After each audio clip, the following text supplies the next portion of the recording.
السلام عليكم ورحمة الله وبركاته.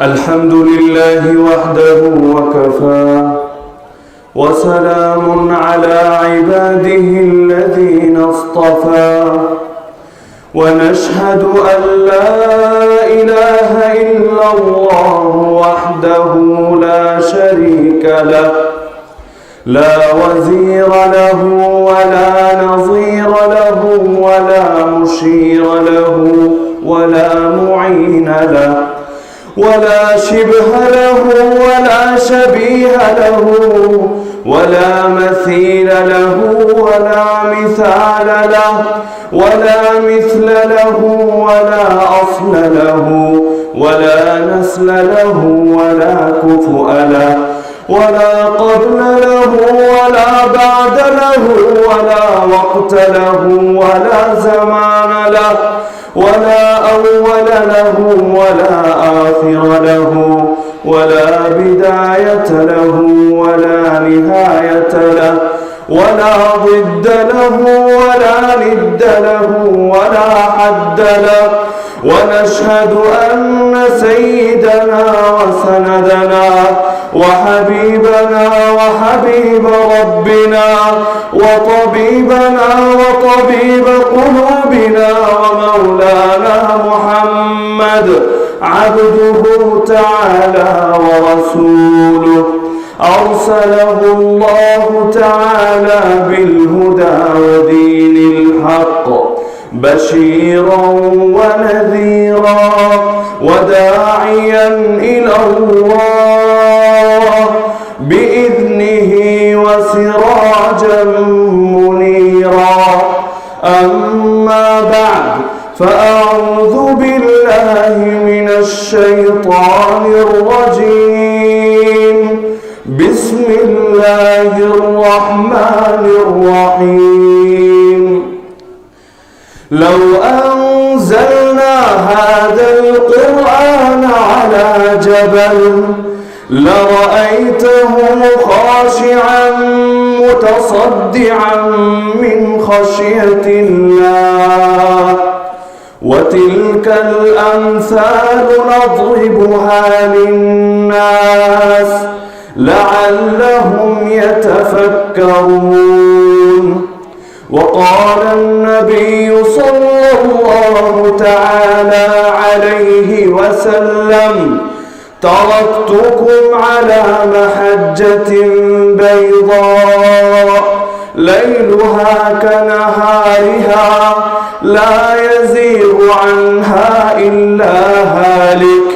آمنت بالله صدق الله العلي العظيم وبلغنا رسوله النبي الكريم ونحن على ذلك لمن الشاهدين والشاكرين والحمد لله رب العالمين.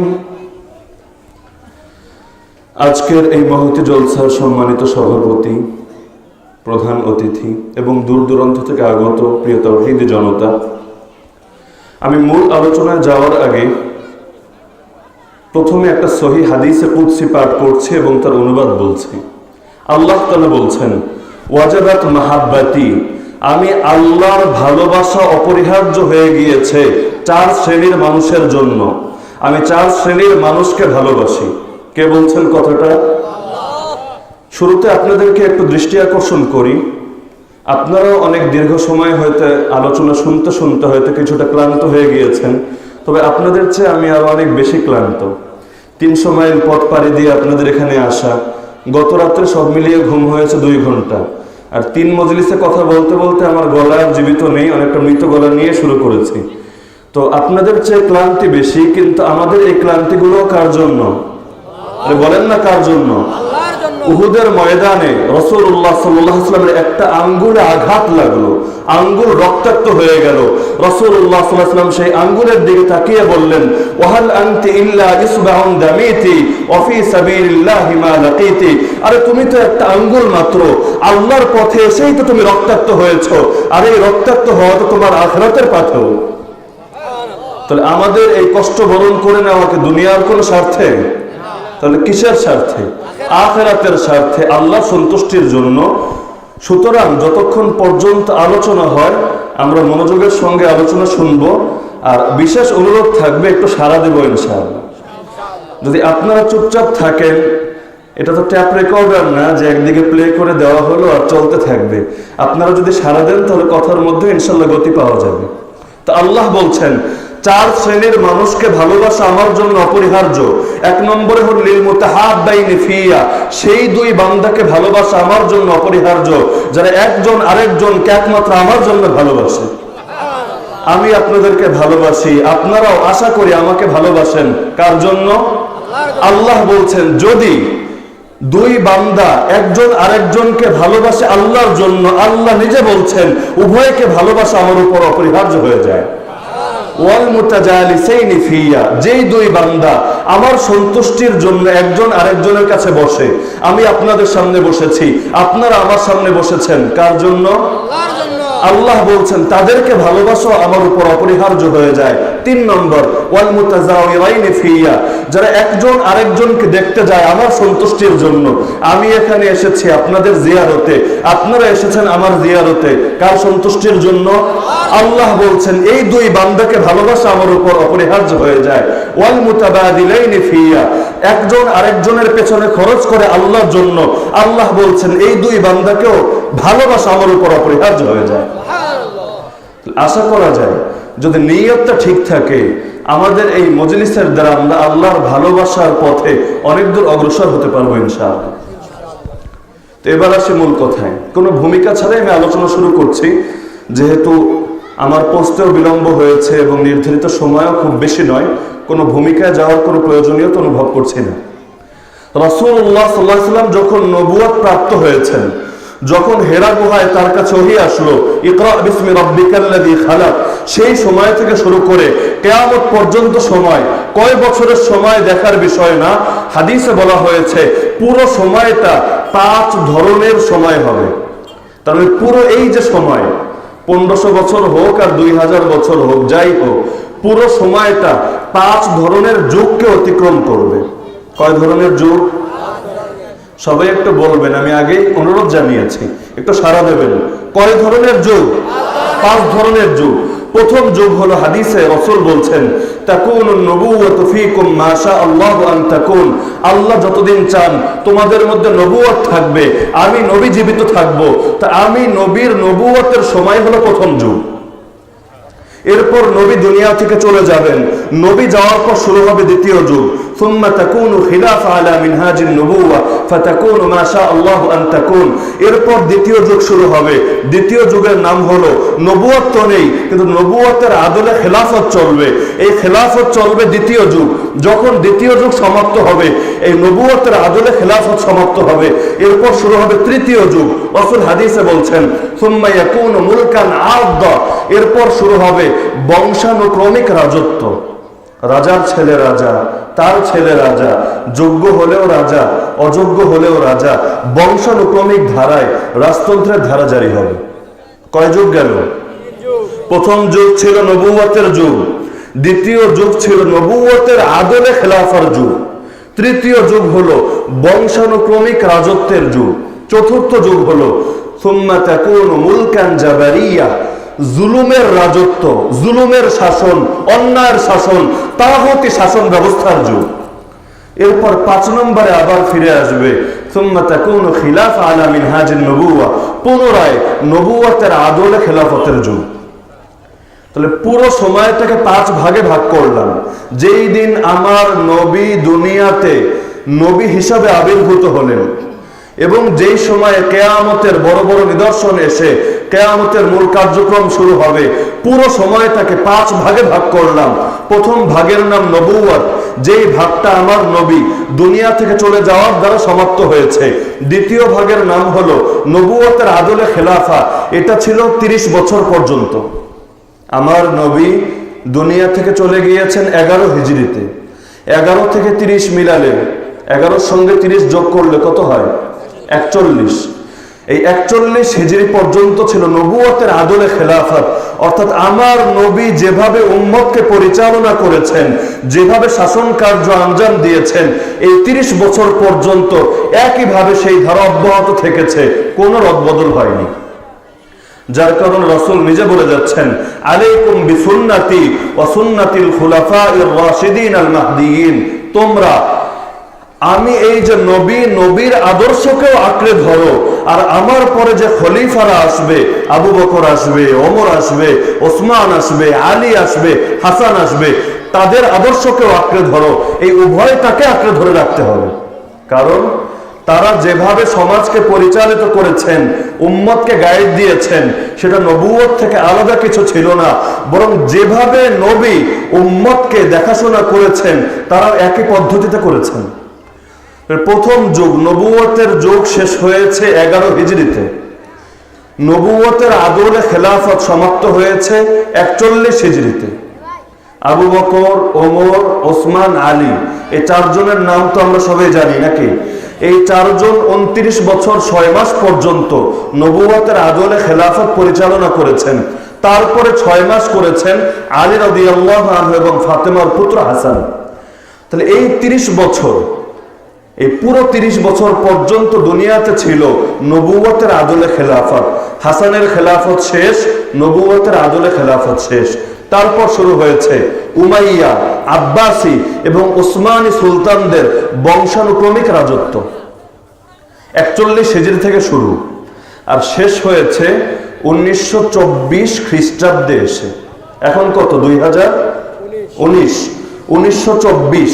তার মানে এখন থেকে প্রায় 95 বছর আগে দুনিয়া থেকে বংশানুক্রমিক খেলাফতের ধারাও শেষ। তাহলে 5 ধাপের মধ্যে, 5 যুগের মধ্যে কয় যুগ শেষ? আরে বলেন না, কয় যুগ শেষ? প্রথম যুগ নবুয়তের যুগ, 11 হিজরিতে শেষ। দ্বিতীয় যুগ হলো নবুয়তের আদলে খেলাফতের যুগ, 41 হিজরিতে শেষ। তৃতীয় যুগ হলো বংশানুক্রমিক খেলাফতের যুগ, সেটা 1924 খ্রিস্টাব্দে এসে শেষ। তাহলে আমরা এখন কোন যুগে আছি? 3 যুগ শেষ, তো আমরা কয় নম্বর যুগে? 4 নম্বর যুগে। 1924 থেকে 4 নম্বর যুগ শুরু হয়েছে, এখনো আমরা 4 নম্বরে আছি। ইনশাআল্লাহ কিয়ামতের আগে 5 নম্বর যুগ ফিরে আসবে, তারপর কিয়ামত হবে। কারণ গোটা দুনিয়া মিথ্যা বলতে পারে, আমার নবী মিথ্যা বলতে পারেন না। তাহলে আমরা আছি জুলুমের যুগে। কি বলবেন? সরকারের বিরুদ্ধে কথা বলছেন না? আমরা বলছি না, আমি তো একটা হাদিসের ব্যাখ্যা করছি। আমি কারো পক্ষেও বলছি না, কারো বিপক্ষেও বলছি না, আমরা কোনো দলেরও সদস্য না। আমি হাদিসের জাস্ট ব্যাখ্যা করছি। হাদিসে বলা হয়েছে কিয়ামত পর্যন্ত যুগ হলো 5টা, 3 যুগ শেষ, 5ম যুগ এখনো আসেনি চোখের সামনে। তাহলে মাঝখানে 3 শেষ, 5 আসেনি, তো থাকে কত? 4। আমরা 4 নম্বর যুগে রয়েছি। কিন্তু আমাদের সমাজে অনেক মানুষ সময়ে সময়ে হতাশা প্রকাশ করে, বিশেষ করে আমাদের যুবক ভাইয়েরা সময়ে সময়ে এসে বলে, হুজুর এমন এক যুগে আছি, কিছুই করতে পারছি না, অসহায়, মাজলুম, গাফেল, উদাসীন, অলস। তাহলে নিজের দায় এড়ানোর জন্য তারা যুগের দিকে দোষ নিসবত করে। তারা বলে, যদি রাসূলের যুগে থাকতাম কত আমল করতাম, রাসূলের সঙ্গে বদরে যেতাম, উহুদে যেতাম, খন্দকে যেতাম, মক্কা বিজয়ে অংশগ্রহণ করতাম, আমল করে জান্নাতি হয়ে যেতাম। আচ্ছা, রাসূলের যুগ না পাই, সাহাবীদের যুগ পেতাম, তাবেঈদের যুগ পেতাম, তাবেঈদের যুগ পেতাম, কত বড় ওলি হতাম, কত বড় আলেম হতাম, কত বড় শায়েখ হতাম। কিন্তু আল্লাহ এমন এক যুগে পাঠালেন, যেই যুগে এসে শুধু জুলুমের জাতাকলে পিষ্ট হওয়া ছাড়া আর করার কিছু নেই। আরে বলে কিনা এরকম? কিন্তু ভালো করে মনে রাখবেন, আমরা যে এই যুগে আসবো, এটা কি আমাদের ফয়সালা নাকি আল্লাহর ফয়সালা? একটু এদিকে মনোযোগ দেন কষ্ট করে। আমরা যে এই যুগে আসবো, এটা কি আমাদের ফয়সালা না আল্লাহর ফয়সালা? যারা মুসলমান হয় তারা আল্লাহর ফয়সালার উপর সন্তুষ্ট। দাকাতানাল ঈমান, ঈমানের মজা সেই ব্যক্তি পায় মান রাদিয়া বিল্লাহি রাব্বা, যে আল্লাহকে সন্তুষ্ট চিত্তে রব হিসেবে মেনে নেয়। আল্লাহ আমাকে যা দিয়েছেন তা নিয়ে খুশি। তাহলে আল্লাহ যে আমাদেরকে এই যুগে পাঠালেন, আল্লাহ কি আমাদের উপর জুলুম করলেন?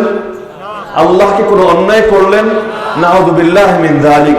দুনিয়ার সবাই ভুল করতে পারে, আমার আল্লাহ কোনোদিনও কোনো কাজে ভুল করেন না। এক সাহাবী এবং তাবেঈর মধ্যে কথা হচ্ছে।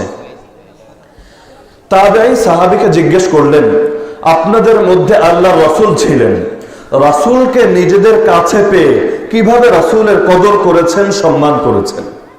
সাহাবী বললেন, আমরা আমাদের সাধ্যের সর্বোচ্চটুকু দিয়ে রাসূলের কদর করার চেষ্টা করেছি। এই উত্তর শুনে তাবেঈর পছন্দ হয়নি। তাবেঈ এবার জবাব দিল, সাধ্যের সর্বোচ্চ দিয়ে চেষ্টা করেছেন, শুধু এতটুকু? আরে রাসূল যদি আমাদের মধ্যে থাকতেন, রাসূলকে আমরা কাঁধে তুলে রাখতাম। কথাটা কে বলছেন, সাহাবী না তাবেঈ? তাবেঈ। তাবেঈ সাহাবীকে সবক শেখাচ্ছে যে সাহাবী রাসূলকে পেয়ে কি করেছেন। যদি রাসূল সাহাবীদের যুগে না এসে তাবেঈদের যুগে আসতো, আমরা রাসূলকে কাঁধের উপর তুলে রাখতাম। এবার সাহাবী সেই তাবেঈকে জবাব দিচ্ছে, শোনো, আল্লাহর ফয়সালার উপর কোনো আপত্তি চলে না। আমরা তো এমন এক যুগে এসেছি যেই যুগে ইসলামের ভিত্তিই ছিল না। আমরা এক এক ময়দানে গিয়েছি, আমার মোকাবেলায় কখনো আমার বাবা দাঁড়িয়ে গিয়েছে, কখনো ভাই দাঁড়িয়ে গিয়েছে, রক্তের সম্পর্কের আত্মীয় দাঁড়িয়ে গিয়েছে। রাসূলের উপর ঈমান আনলে গোটা দুনিয়ার সঙ্গে সম্পর্ক ছিন্ন করতে হতো, এমন এক যুগ আমরা অতিক্রম করেছি। একদিকে গোটা দুনিয়া আর একদিকে আল্লাহ এবং তার রাসূল। আর তোমরা তো এমন এক যুগে এসেছো যেই যুগে ইসলামের ভিত্তি দাঁড়িয়ে গিয়েছে। এখন তোমরা কিছু উপাদান যোগ করছো, কেউ এসে রং করছো, কেউ টাইলস লাগাচ্ছ, এক একজন এক এক কাজ করছো, কিন্তু মূল কাজ কিন্তু তারা করেনি। মূল কাজ সাহাবীদের যুগে সম্পন্ন হয়েছে। তো সেই সাহাবী তাবেঈকে জবাব দিলেন যে আল্লাহ তাআলা কখন কাকে পাঠাবেন সেটা তার থেকে কেউ ভালো জানেন না। আব্দুল্লাহ বিন মাসউদ বলেন যে তোমরা রাসূলের সাহাবীদের কদর ভালো করে জেনে রেখো, কারণ ইখতারাহুমুল্লাহু তাআলা লিসুহবাতি নবিয়িহি ওয়া লিইকামাতি দীনিহি। এই সাহাবীরা নিজেরা সাহাবী হতে পারেনি, আল্লাহ নিজে তাদেরকে সাহাবী হওয়ার জন্য বাছাই করেছেন। ওয়া লিইকামাতি দীনিহি, এবং আল্লাহ তাদেরকে নির্বাচিত করেছেন তার দ্বীনকে দুনিয়ার বুকে কায়েম করার জন্য। রাসূল বলেন, ইন্নাল্লাহা আসতাফানি ওয়াসতাফা লি আসহাবি, আল্লাহ আমাকেও নির্বাচিত করেছেন, আমার জন্য আমার সাহাবীদেরকেও তিনি নির্বাচিত করেছেন। এজন্যই তো পবিত্র কোরআনের 48 নম্বর সূরার নাম হলো সূরাতুল ফাত। সেই সূরাতুল ফাতের সর্বশেষ আয়াত 29 নম্বর আয়াতের শেষে গিয়ে আল্লাহ তাআলা সাহাবীদের গুনাগুণ এবং দৃষ্টান্ত উল্লেখ করে বলেন, লিয়াগীযা বিহিমুল কুফফার মুহাম্মাদুর রাসূলুল্লাহ ওয়াল্লাযীনা মা'a। মুহাম্মাদুর রাসূলুল্লাহ এবং তার সঙ্গে যে সাহাবীরা রয়েছে তাদের যে গুণগুলো আমি দিয়েছি, কেন দিয়েছি জানো? লিয়াগীযা বিহিমুল কুফফার, এর দ্বারা তাদের দুশমন যারা, দ্বীনের দুশমন যারা, সেই কাফের আর মুশরিকদের অন্তরে আমি আগুন জ্বালিয়ে দিতে চাই। কথা কে বলছেন? আল্লাহ। লিয়াগীযা বিহিমুল কুফফার, আল্লাহ তাদের দ্বারা কাফেরদেরকে রাগান্বিত করতে চান, ক্রোধান্বিত করতে চান। তাহলে সাহাবীদেরকে নির্বাচন করেছেন কে? এই আয়াতের আলোকে অনেক মুফাসসির ব্যাখ্যা করেছেন, যেহেতু আল্লাহ বলছেন যে সাহাবীদের দ্বারা আল্লাহ কাফেরদের অন্তরে আগুন ধরান, তাদের অন্তরে রাগ জন্মান, তার মানে যেই ব্যক্তি আল্লাহ রাসূলের সাহাবীদেরকে ঘৃণা করে বা তাদের ব্যাপারে কোনো খারাপ মন্তব্য করে সে কাফের।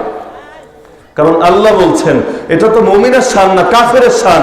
সাহাবীদেরকে দেখলে, তাদের গুণের কথা জানলে তাদের অন্তরে রাগ জন্মায়। তাহলে সাহাবীদেরকে দেখলে যাদের অন্তরে রাগ জন্মায় তারা মুমিন না কাফের? তাহলে ফিরে আসে মূল কথায়, কার কোন যুগে আসা উচিত এটা কি আমাদের হাতে না আল্লাহর হাতে? ছোট্ট একটা দৃষ্টান্ত দেই। হাদিসের প্রসিদ্ধ 6 কিতাব, যে 6 কিতাব না পড়ে কেউ মাওলানা হয় না। বুখারী, মুসলিম, আবু দাউদ, তিরমিজি, নাসাই, ইবনে মাজাহ।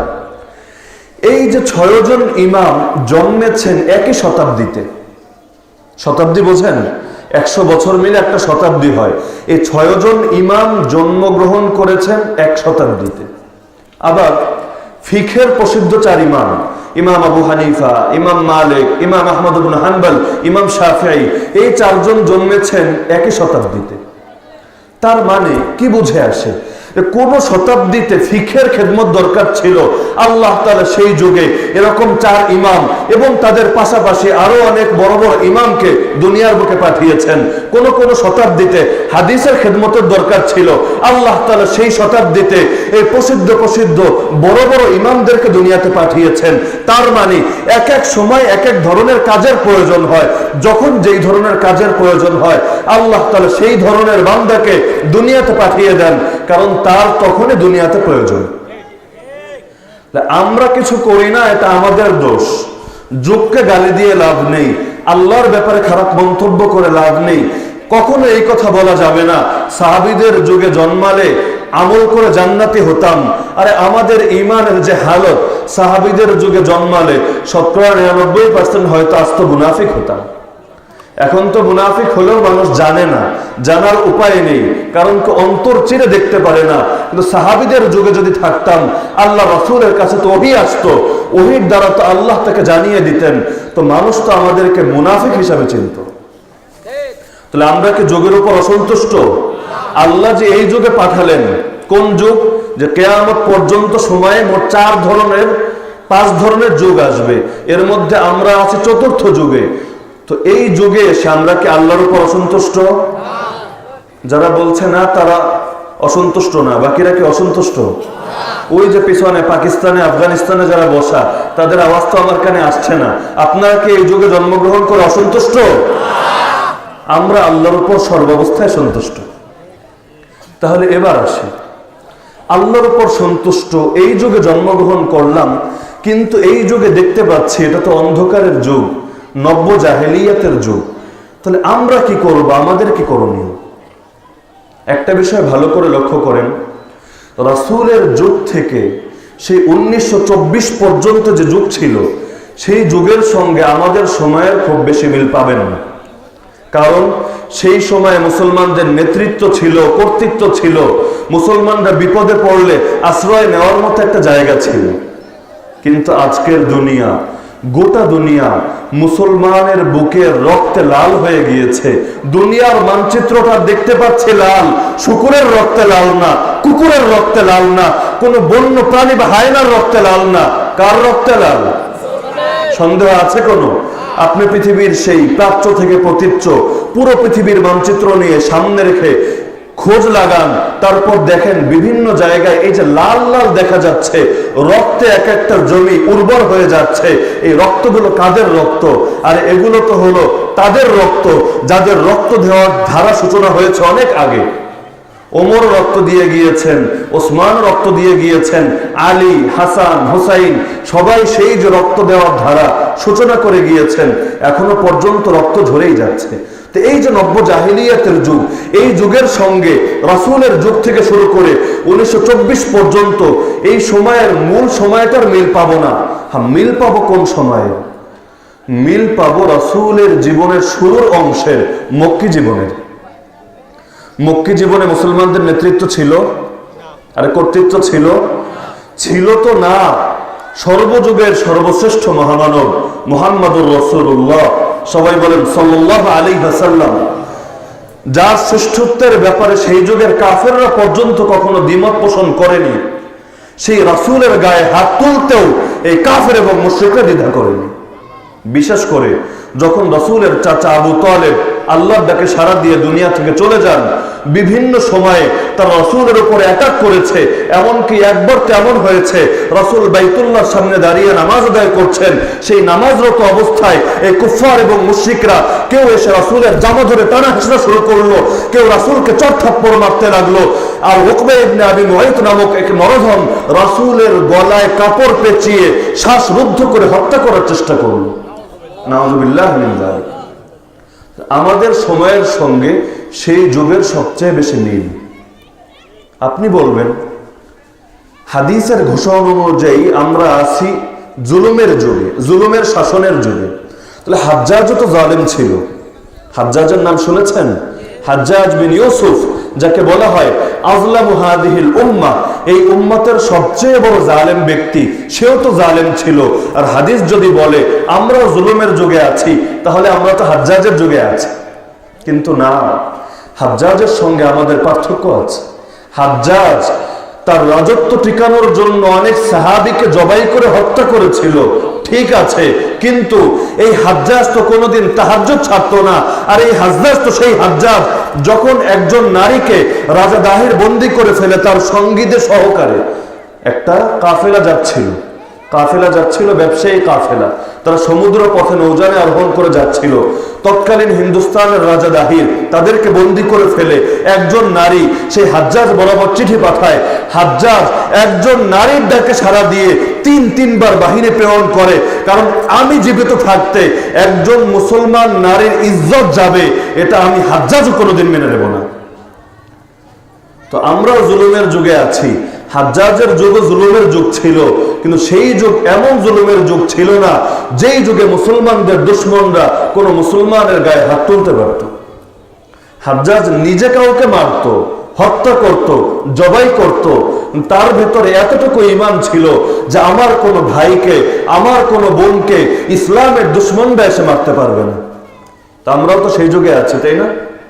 যে আমাদের যুগে যখন কোনো মুসলমানের গায়ে আঘাত পড়ে তখন তার বিরুদ্ধে সবাই প্রতিবাদে আমরা প্রতিরোধ আন্দোলনে ঝাঁপিয়ে পড়ি। আমরা কি সেই যুগে আছি? আমাদের যুগের সঙ্গে কি হাজ্জাজের যুগ মিলবে? কোন যুগ মিলবে? মুহাম্মদুর রাসূলুল্লাহর মক্কি যুগ, যেই যুগে মুসলমানরা অসহায় ছিল। আমরা এখন সেই যুগে আছি যেই যুগে মুসলমানরা অসহায়। কিন্তু তাই বলে আমরা করব কি? আল্লাহ রাসূল তো মক্কার যুগে তখনও তো প্রথম দিকে 5 ওয়াক্ত নামাজও ফরজ হয়নি, রমজানের রোজাও ফরজ হয়নি, হজও ফরজ হয়নি, যাকাতও ফরজ হয়নি, ইসলামের গুরুত্বপূর্ণ বিধান আসেনি। এখন যদি আপনারা মাহফিল শুনে গিয়ে বলেন হুজুর বলেছেন আমাদের সময়ের সঙ্গে মক্কি যুগের মিল আছে, তাহলে নামাজও পড়া লাগবে না, রোজাও রাখা লাগবে না, হজও করা লাগবে না, যাকাতও দেওয়া লাগবে না, জিহাদের বিধানও রহিত হয়ে গিয়েছে। উদ্দেশ্য এটা না। ইসলাম পরিপূর্ণ, পূর্ণাঙ্গ ইসলাম থেকে শিক্ষা নিতে হবে।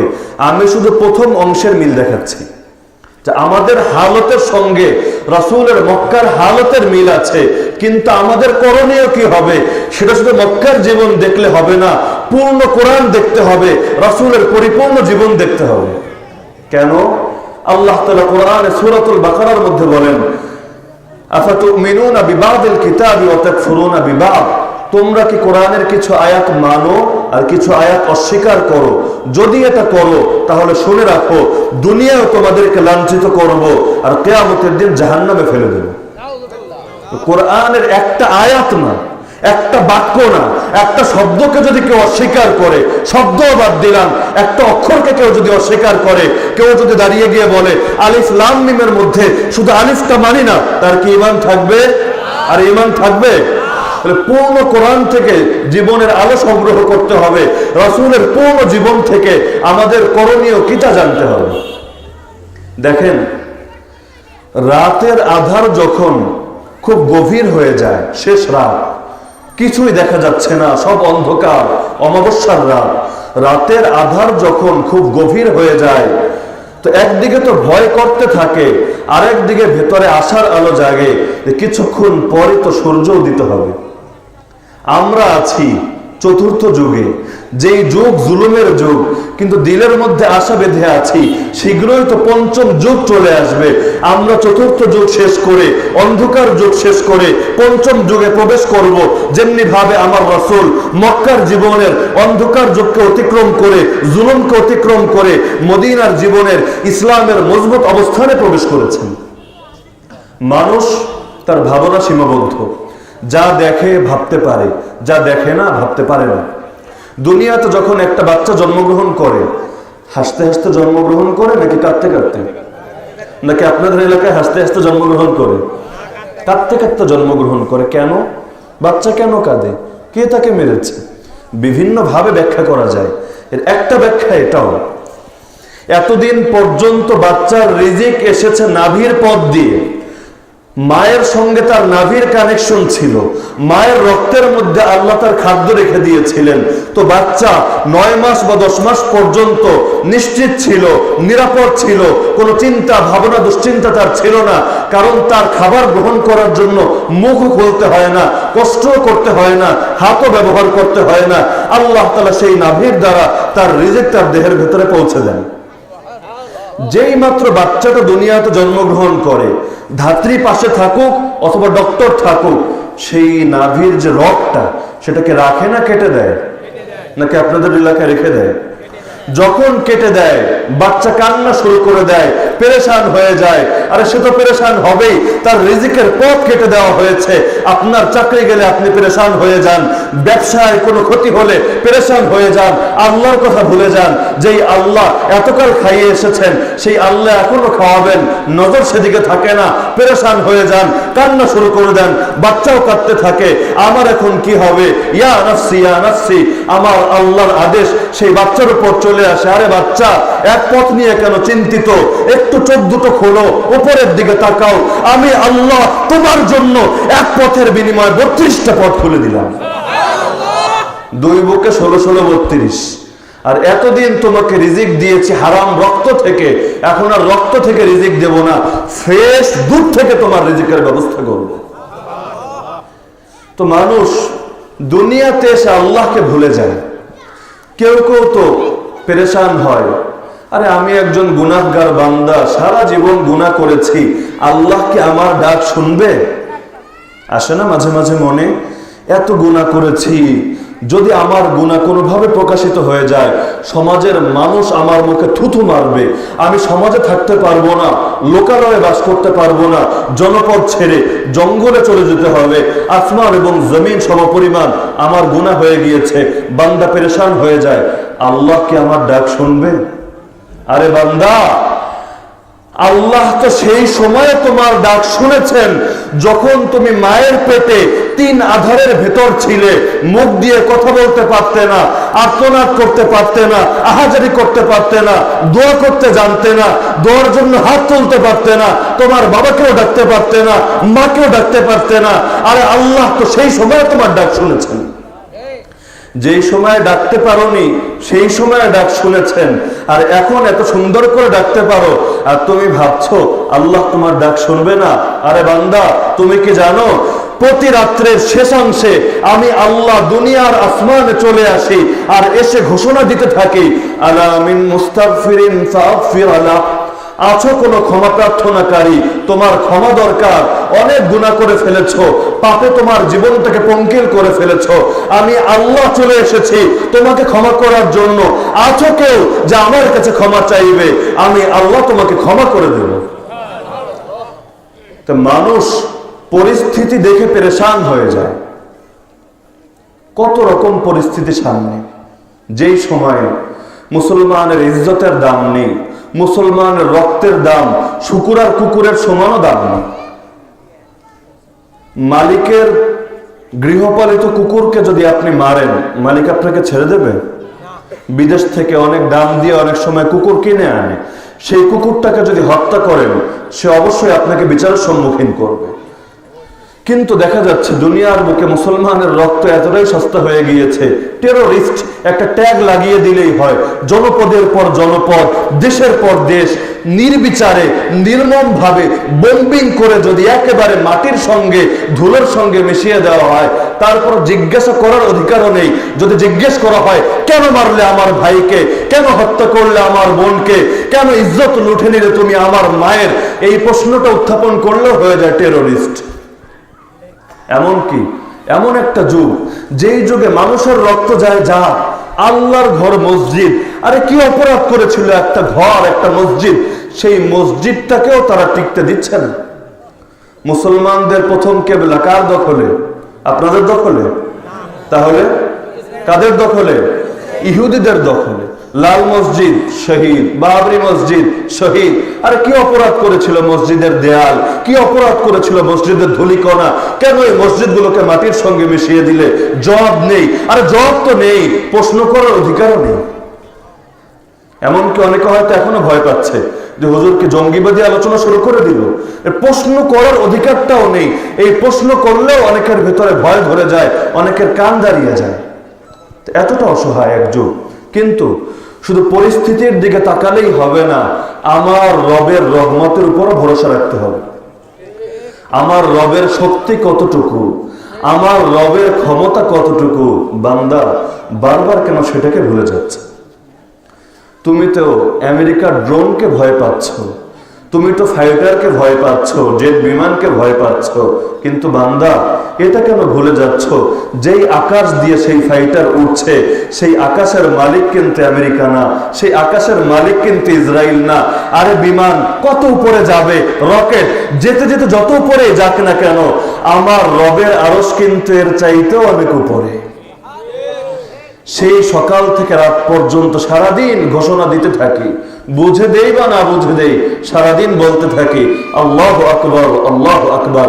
আজানে দাঁড়িয়ে বলি আল্লাহু আকবার, ইকামত দিতে দাঁড়িয়ে বলি আল্লাহু আকবার, নামাজের মধ্যে বলি আল্লাহু আকবার, ঈদের দিন ঈদগাহে যাওয়ার সময় ঘোষণা দিতে থাকি আল্লাহু আকবার। তার মানে আমার আল্লাহ প্রতিটা মুহূর্তে আমার মুখ থেকে বারবার আল্লাহু আকবারের ধ্বনি বের করে আমাকে একটা মেসেজ দিতে যাচ্ছেন, আমার অন্তরের মধ্যে একটা বিশ্বাসকে গেঁথে দিতে যাচ্ছেন। আল্লাহু আকবার মানে হলো আল্লাহ সবার চেয়ে বড়। বান্দা তুমি যা কিছু দেখো, এই আসমান অনেক বড়, এই জমিন অনেক বড়, এই পাহাড় পর্বত অনেক বড়, আরে আমেরিকা অনেক বড়, ইসরায়েল অনেক বড়, কিন্তু ভুলে যেও না তোমার আল্লাহ সব বড় চাইতে বড়। ইন্নাল্লাহ আলা কুল্লি শাইইন কাদির। আল্লাহ তাআলা সব বিষয়ে পরিপূর্ণ ক্ষমতাবান। তারা সব বিষয়ে ক্ষমতাবান না, তোমার আল্লাহ সব বিষয়ে ক্ষমতাবান। তারা কতটা অসহায় তুমি জানো? যেই ফেরাউন নিজেকে রব্বে আলা দাবি করেছিল, রব মানে প্রভু, আলা মানে সবার চেয়ে উঁচু, সবার চেয়ে বেশি মর্যাদার অধিকারী। সেজদায় গিয়ে কি দোয়া করি? সুবহান রাব্বিয়াল আলা। তার মানে আমরা ঘোষণা দেই আল্লাহ হলেন রব্বে আলা। ফেরাউন এসে বলেছিল আনা রব্বুকুমুল আলা, আমি হলাম তোমাদের সবচেয়ে বড় রব। আমার আগে অনেকে নিজেকে খোদা দাবি করেছিল, আমাকে তাদের মতো যেন কোনো খোদা ভেবো না, তারা ছিল লিলিপুট সাইজের খোদা, আমি ফেরাউন হলাম অনেক বড় খোদা। তুমি এত বড় খোদা, একটা নবজাতক বাচ্চাকে এত ভয় কেন পাচ্ছ? আদেশ জারি করে দিয়েছ যে কোনো ঘরে যে কোনো ছেলে সন্তান জন্মগ্রহণ করবে, জন্মগ্রহণ করতে দেরি সঙ্গে সঙ্গে ধরে ধরে জবাই করে ফেলবে। তুমি যদি সবার চেয়ে বড় রবই হও, তুমি যদি রব্বে আলাই হও, একটা নবজাতক বাচ্চাকে কেন ভয় পাচ্ছ? আরে কুস্তিগির যদি হও, আরেক কুস্তিগিরের সঙ্গে ফাইটিং করলে তোমার বীরত্ব প্রকাশ পাবে। হাতি হয়ে পিঁপড়ার সঙ্গে লড়াই করার মধ্যে তো কোনো বীরত্ব নেই। তার মানে দুনিয়ার কাফের মুশরিকরা, ইসলামের দুশ্মনরা মিডিয়ার মাধ্যমে নিজেকে বড় করে যত বড় করে উপস্থাপন করুক না কেন, সে জানে আল্লাহর সাধারণ একজন প্রকৃত বান্দার সামনে সে কত বড় অসহায়। ছোট একটা বাচ্চা কোনোভাবে যদি সে বেঁচে যায়, এই রব্বে আলা ফেরাউনের রাজত্বকে ধূলিসাৎ করে ফেলবে। ফেরাউন এই বিশ্বাস নিয়ে বসে আছে, তার মানে সে নিজেও তার অসহায়ত্ব জানে। যখন নবী মুসা আলাইহিস সালাম তার প্রতি যারা ঈমান এনেছিল তাদেরকে নিয়ে সমুদ্রের দিকে ছুটছেন, পেছনে ফেরাউনের বাহিনী তারা করছে, সেই সময় ফেরাউন একটা কথা বলেছিল, আমার আল্লাহ পবিত্র কোরআনের সূরাতুশ শুআরার মধ্যে সেই কথাকে হুবহু উল্লেখ করছেন। ফেরাউন বলছে ইন্না হাউলাই লাশিরযিমাতুন কালিলুন ওয়া ইন্নাহুম লানা লাগাইজুন ওয়া ইন্না লাজামিউন হাযিরুন। ফেরাউন বলছে এই যে দেখছো মূসা এবং তার সঙ্গে যারা রয়েছে তারা হলো ক্ষুদ্র দল। ক্ষুদ্র দল বুঝেন? যেই দলের সদস্য লাখ লাখ কোটি কোটি, নাকি যারা গুরাবা অপরিচিত সমাজের মধ্যে, তাদের সংখ্যা খুবই স্বল্প। ইন্না হাউলাই লাশিরযিমাতুন কালিলুন, এরা হলো অতি ক্ষুদ্র দল। কিন্তু ইন্নাহুম লানা লাগাইজুন, এই ক্ষুদ্র দল আমাদের ভেতরে রাগ জন্মে দিয়েছে, আমাদের ক্রোধ উদ্রেক করেছে। পুরো দুনিয়া পেরেশান, সেই এক কোণা থেকে আর এক কোণা, মাশরিক থেকে মাগরিব সবাই পেরেশান। কাদেরকে নিয়ে? গুরাবাদেরকে নিয়ে।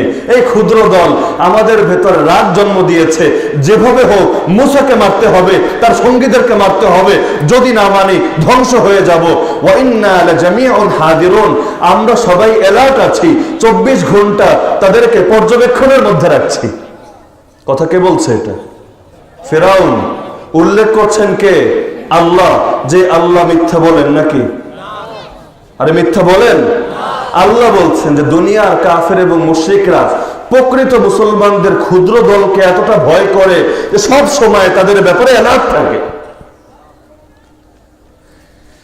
তাহলে আল্লাহ তাআলা তার পাওয়ার কত বেশি, তার ক্ষমতা কত বেশি, বান্দা যখন এটা ভুলে যায় পেরেশান হয়ে যায়। এজন্য সহিহ হাদিসে কুদসির মধ্যে আল্লাহ বলেন, আনা ইনদা যান্নি আবদি বি, বান্দা আমার ব্যাপারে যেরকম ধারণা রাখে আমি আল্লাহ তার সঙ্গে সেরকম আচরণ করি। লাউ আন্নাকুম তাতাওয়াক্কালুনা আলাল্লাহি হাক্কা তাওয়াক্কুলি, আল্লাহর উপর যেভাবে ভরসা করা উচিত তোমরা যারা আছো সবাই যদি সেভাবে ভরসা করতে পারতে, যেভাবে ভরসা করা দরকার, লা রাযাকাকুম কামা ইয়ারযুকুত তায়র, আল্লাহ তোমাদেরকে সেভাবে রিজিক দিত যেভাবে পাখিকে রিজিক দেয়। তাগদু হিমাসান ওয়া তারুকু বিতানা, এই পাখি সকালবেলা খালি পেটে বের হয়, সন্ধ্যাবেলা ভরা পেটে ঘরে ফিরে আসে। তার চাকরি নেই, ব্যবসা নেই, কিছুই নেই, একটা জিনিস আছে, ভরসা রাখে কার উপর? আরে বলেন না কার উপর? আজকাল তো মানুষকে সবক দেওয়া হয়, ভরসা রাখো অমুক দলের উপর, ভরসা রাখো অমুক প্রতীকের উপর, কিন্তু হাদিস বলছে ভরসা যদি রাখো কার উপর? যদি পাখির মতো ভরসাও রাখতে পারতে, আল্লাহ পাখির মতো রিজিকের ব্যবস্থা করত, তার মানে তোমার ভরসার অবস্থা একটা চড়ুই পাখির মতো না। তাহলে বান্দা পেরেশান হওয়ার দরকার নেই। আমি আল্লাহ এমন জায়গা থেকে তোমার সফলতা বের করে আনতে পারি যেটা তুমি কোনোদিন ভাবতেও পারবে না।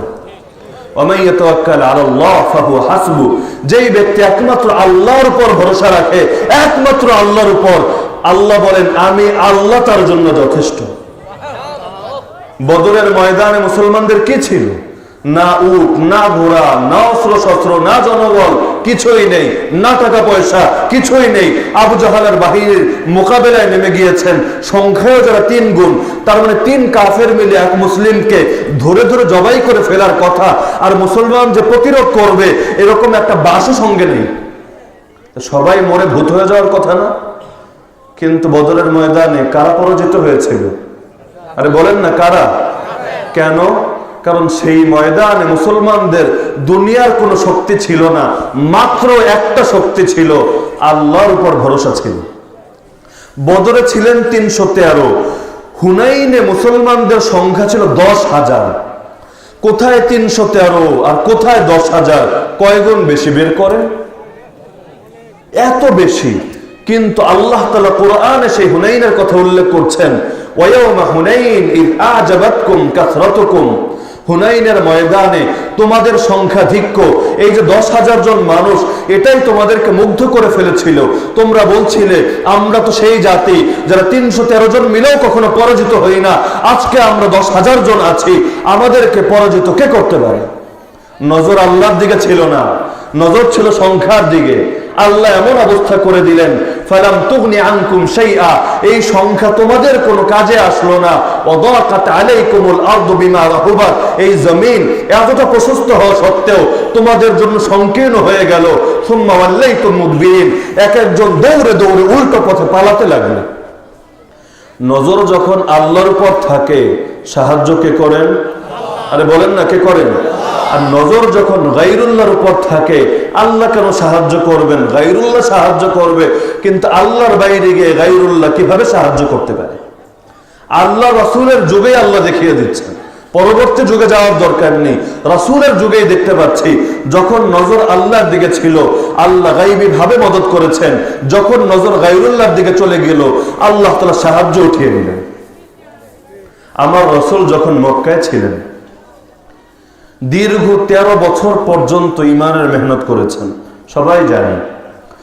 যখন মক্কাবাসীর ব্যাপারে নিরাশ হয়ে গেলেন যে তারা আর হয়তো এই ইমানের দাওয়াতকে গ্রহণ করবে না, রাসূল তায়েফে তার দাওয়াত নিয়ে চলে গেলেন, তাদের সামনে দাওয়াতকে উপস্থাপন করলেন। তারা চাইলে দাওয়াতকে গ্রহণ করবে, না চাইলে প্রত্যাখ্যান করবে, কিন্তু তারা শুধু প্রত্যাখ্যান করার মধ্যেই সীমাবদ্ধ থাকেনি, আমার রাসূলকে মেরে রক্তাক্ত করেছে। রাসূলের কি অপরাধ? তিনি তো তখন জিহাদের দাওয়াতও দিচ্ছেন না, আরে কথা ভালো করে খেয়াল করেন, মক্কার যুগে জিহাদ ফরজ হয়েছিল? আজকের যুগে যারা বলে যে ওরা হলো শুধু যারা জিহাদের কথা বলে তাদের দুশমন, সাধারণ মুসলমানের দুশমন না, তাহলে আমার নবীকে তয়েফের ময়দানে কেন রক্তাক্ত করা হলো? তয়েফের ময়দান তো সেই সময়ে সংঘটিত হয়েছে যখন জিহাদের নাম নিশানাও ছিল না। তার মানে তারা জিহাদের প্রতি চুলকানি না, ইসলামের প্রতি চুলকানি। বলবেন আপনি বললেই হলো না, আমি বললে হবে না, কিন্তু আল্লাহ বললে হবে কিনা? নাকি আল্লাহ বলেছেন এটা শুনতে আমরা রাজি না?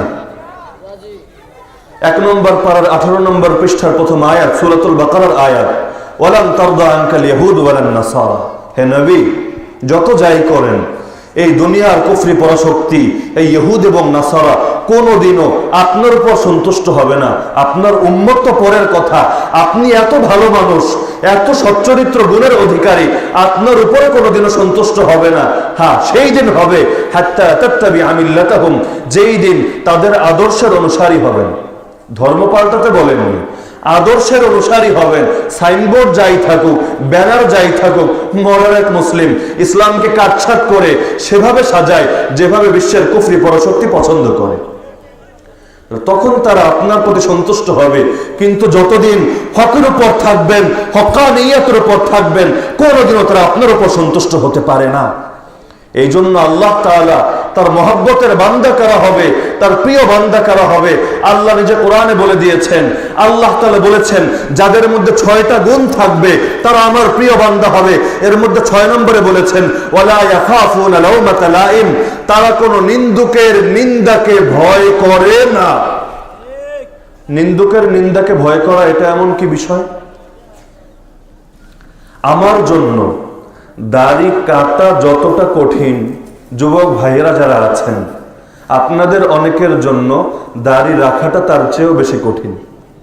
কেন কঠিন? একটাই কারণ, দাড়ি রাখলে লোকে কি বলবে। বাসায়ও কথা শুনতে হবে, ফ্রেন্ড সার্কেলের মধ্যেও কথা শুনতে হবে, প্রেমিকা তো আমাকে গুড বাই দিয়ে চলেই যাবে। আর আজকাল তো সমাজে যদি দাড়ি রাখি আর সুন্নতি লেবাস পরি, মানুষ জঙ্গি বলেও ফাঁসিয়ে দিতে পারে। এই তো কয়েকদিন আগের ঘটনা। এক ভাই ফোন দিলেন, দিয়ে বললেন হুজুর, আপনি তো দেখেছেন যে আমি দীর্ঘদিন পর্যন্ত মেহনত করে আমার দাড়িটাকে বড় করার চেষ্টা করেছি, প্রায় 1 মুষ্টি পরিমাণ দাড়ি রেখেছি, কিন্তু গত রাত্রে আমার বাবা মা টেনে টেনে আমার মুখ থেকে দাড়িগুলো তুলে ফেলেছে। নাউযুবিল্লাহ মিন যালিক। এটা কোনো কাফের দেশের গল্প শোনাচ্ছি না, মুসলিম দেশের, মুসলিম সমাজের, মুসলিম ফ্যামিলির গল্প। আমার বাবা মা টেনে টেনে আমার দাড়িগুলো ছিঁড়ে ফেলেছে। আমি লজ্জায় আপনার সামনে আসতে পারছি না, এই মুখ নিয়ে কিভাবে আসবো, তাই বাধ্য হয়ে ফোন দিলাম। আমি জিজ্ঞেস করলাম, আপনার দাড়ির উপর তাদের এত দুশ্মনী হঠাৎ করে কেন হলো? জবাব দিল, দুশ্মনী তো হঠাৎ করে হয়নি, অনেক আগ থেকেই তো দাড়ি কাটার কথা বলে আসছে, কিন্তু আমার সামনে একটা চাকরিতে জয়েন করার সুযোগ আছে। আমি চাকরির নাম আমার স্মরণে আছে, বলবো না, ফিতনায় জড়ানোর ইচ্ছা নেই। আমি সেই চাকরিতে যদি জয়েন করতে চাই তাহলে অপরিহার্যভাবে প্রথমে দাড়িকে ক্লিন শেভ করে নিতে হবে। আর চাকরিতে জয়েন করার পর 1 বছর যাওয়ার পর বা নির্ধারিত সময়ে যাওয়ার পর দরখাস্ত দিয়ে অনুমতি নিয়ে দাড়ি রাখার সুযোগ আছে, কিন্তু সর্বপ্রথম দাড়িকে নবীর সুন্নতকে জবাই করতে হবে। কিন্তু আমি আমার বাবা মাকে স্পষ্ট জানিয়ে দিয়েছি আমি আমার জীবন দিতে রাজি, কিন্তু নবীর সুন্নত দিতে রাজি না। তো তারা যখন দেখলো কোনোভাবেই আমাকে আমার আদর্শ থেকে সরাতে পারছে না, তখন তারা আমার দাড়ির উপর চড়াও হলো, যেই দাড়ির জন্য তুমি আমাদের কথা শুনছো না সেই দাড়ি আর তোমার মুখে থাকতে দেব না। তো টেনে টেনে দাড়ি ছিঁড়ে ফেলেছে। এজন্যই আল্লাহ বলছেন প্রকৃত মুমিন সেই ব্যক্তি হবে যে নিন্দুকের নিন্দাকে ভয় করবে না, লোকে কি বললো সেদিকে তাকাবে না। যদি তাকায় তার পরিণতি হবে আবু তালেবের মতো। আবু তালেব জানতো ইসলাম সত্য, জানতো তার ভাতিজা প্রকৃত নবী, সারা জীবন মাথার উপর ছায়ার মতো ছিল, কিন্তু কালেমাটুকু পড়েনি। এমনকি রাসূল মৃত্যুর সময় বলছেন কুল হাইয়া আম্মি কালিমাতান আশফা আলাকা বিহা ইনদাল্লাহ, হে আমার চাচা মাত্র একটা কালিমা আপনি পাঠ করেন, আমি আল্লাহর কাছে আপনার জন্য সুপারিশ করব। কিন্তু একটা কালিমা পড়তে রাজি হয়নি। কেন? লোকে কি বলবে যে আবু তালেব সারা জীবন বাপদাদার ধর্মের উপর ছিল, কিন্তু মৃত্যুর সময় এক যুবকের কথায় সে তার বাপদাদার আদর্শ ছেড়ে দিয়েছে। আরে মক্কার মুশরিকরা হক গ্রহণ করতে পারেনি অনেক কারণে, এর মধ্যে একটা কারণ এটাও ছিল, তারা বলছিল যদি এটা সত্যই হয় তাহলে কোনো মুরব্বী কেন বলছে না, যুবক কেন বলছে। وقالوا لولا نزل هذا القرآن على رجل من القريتين عظيم। কোরআন বলছে এই মক্কার মুশরিকরা বলা বলে শুরু করলো, এই কোরআন নাজিল করার জন্য আল্লাহকে আর কাউকে খুঁজে পেল না। আবু জাহালের মতো লিডার আছে, আরো কত মহান নেতা আমাদের আছে, কিন্তু এই কোরআন কেন দুই জনপদ, তার মানে মক্কা এবং তায়েফ, এই দুই জনপদের কোন মহান লোকের উপর, কোন প্রবীণ লোকের উপর নাজিল হলো না, কেন এই যুবকের উপর নাজিল হলো?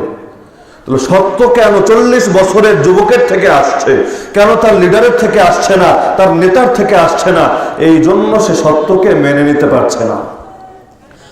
আজকালকার দুনিয়াও দেখেন, সে জানে এই কাজটা অন্যায়। মুসলমানের বুকে গুলি চালানো কি ন্যায় নাকি অন্যায়, সওয়াব নাকি গুনাহ? যেই ব্যক্তি গুলি চালায় সে কি মাসআলা জানে না? তারপর তাওহীদে জনতার বুকে যারা গুলি চালায়, কেন চালায়? আল্লাহকে রাজি করার জন্য চালায় নাকি নেতাকে রাজি করার জন্য চালায়?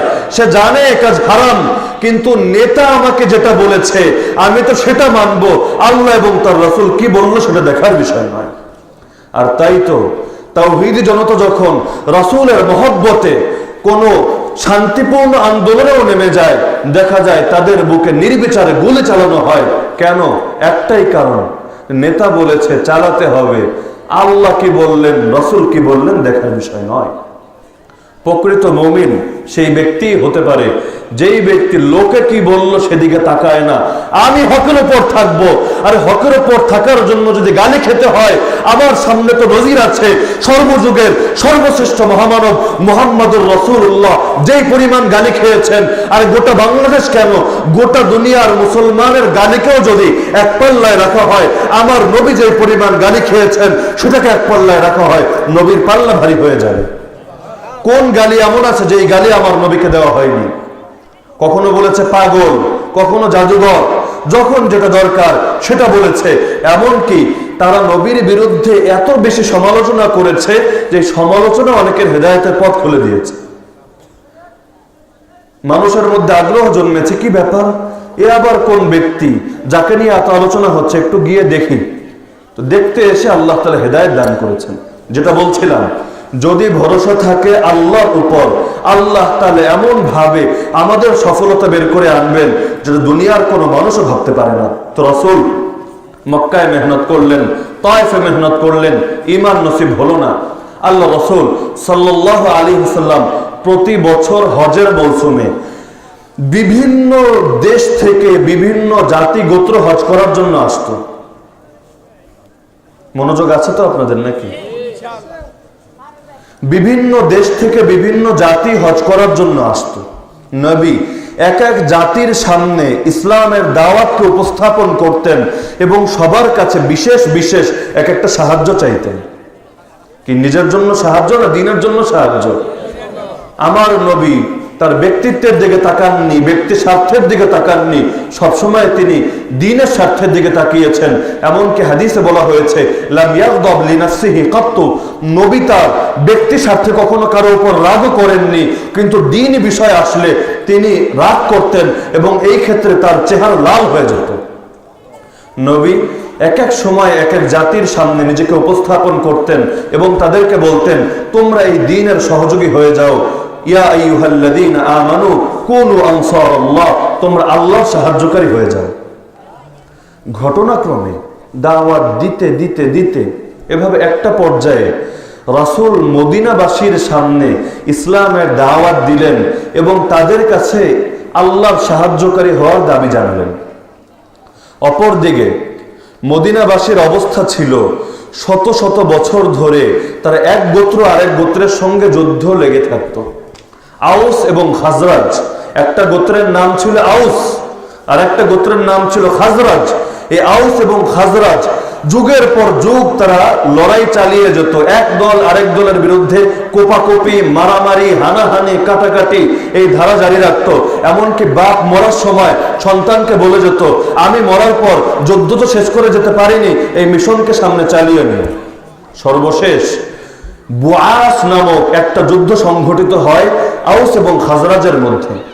যে যুদ্ধ ছিল চরম রক্তক্ষয়ী যুদ্ধ, যে যুদ্ধে উভয় গোত্রের প্রথম সারির লিডাররা নিহত হয়ে যায়। আউসও লিডার শূন্য, খাজরাজও লিডার শূন্য। আচ্ছা, লিডার শূন্য হলে কি দল থাকে? আরে থাকে।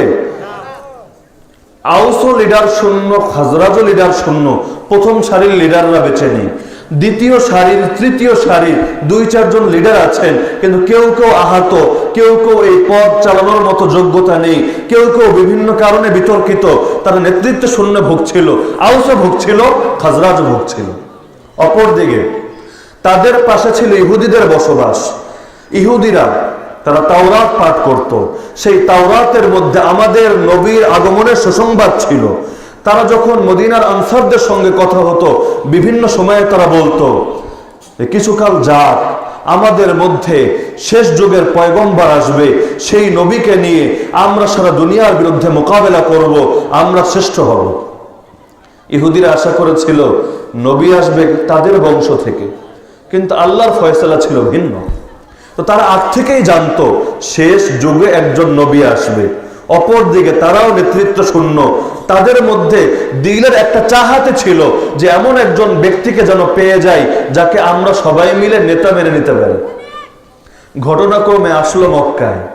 রাসূলও তাদের সামনে ইসলামের দাওয়াত উপস্থাপন করলেন।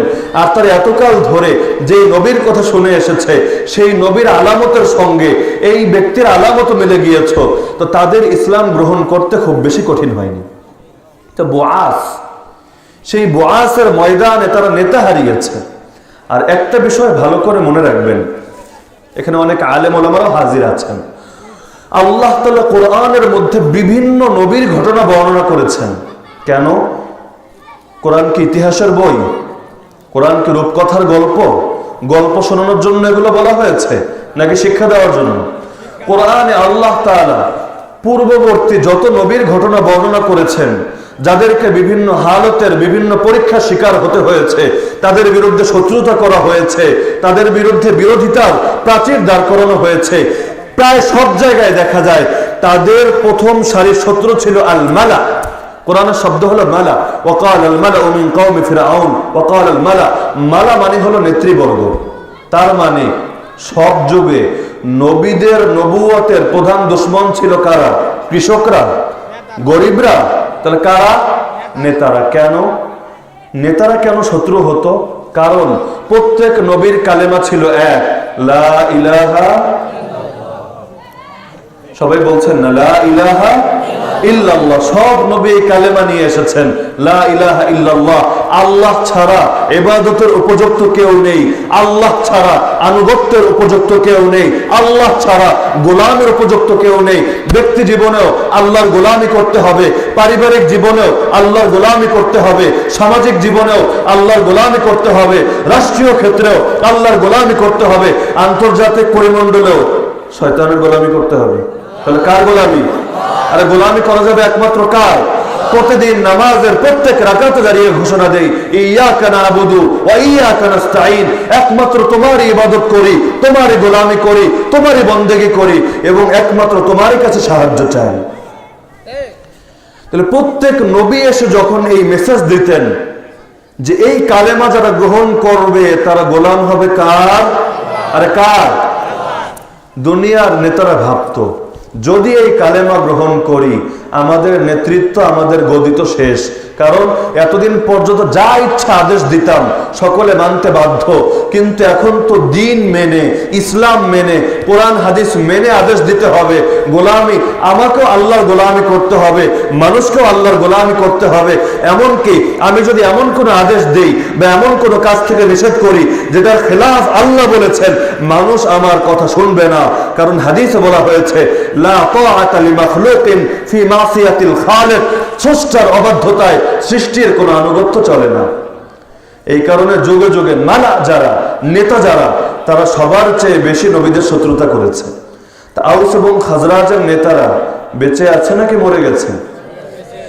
নবীর নবুয়তের পথে সবচেয়ে বড় বাধা যারা, সবচেয়ে বড় কাটা যারা পথ থেকে সরে গিয়েছে, এখন তার নেতৃত্ব চায়। যোগ্য নেতৃত্ব পেলে তারা তার অধীনে ঐক্যবদ্ধ হবে।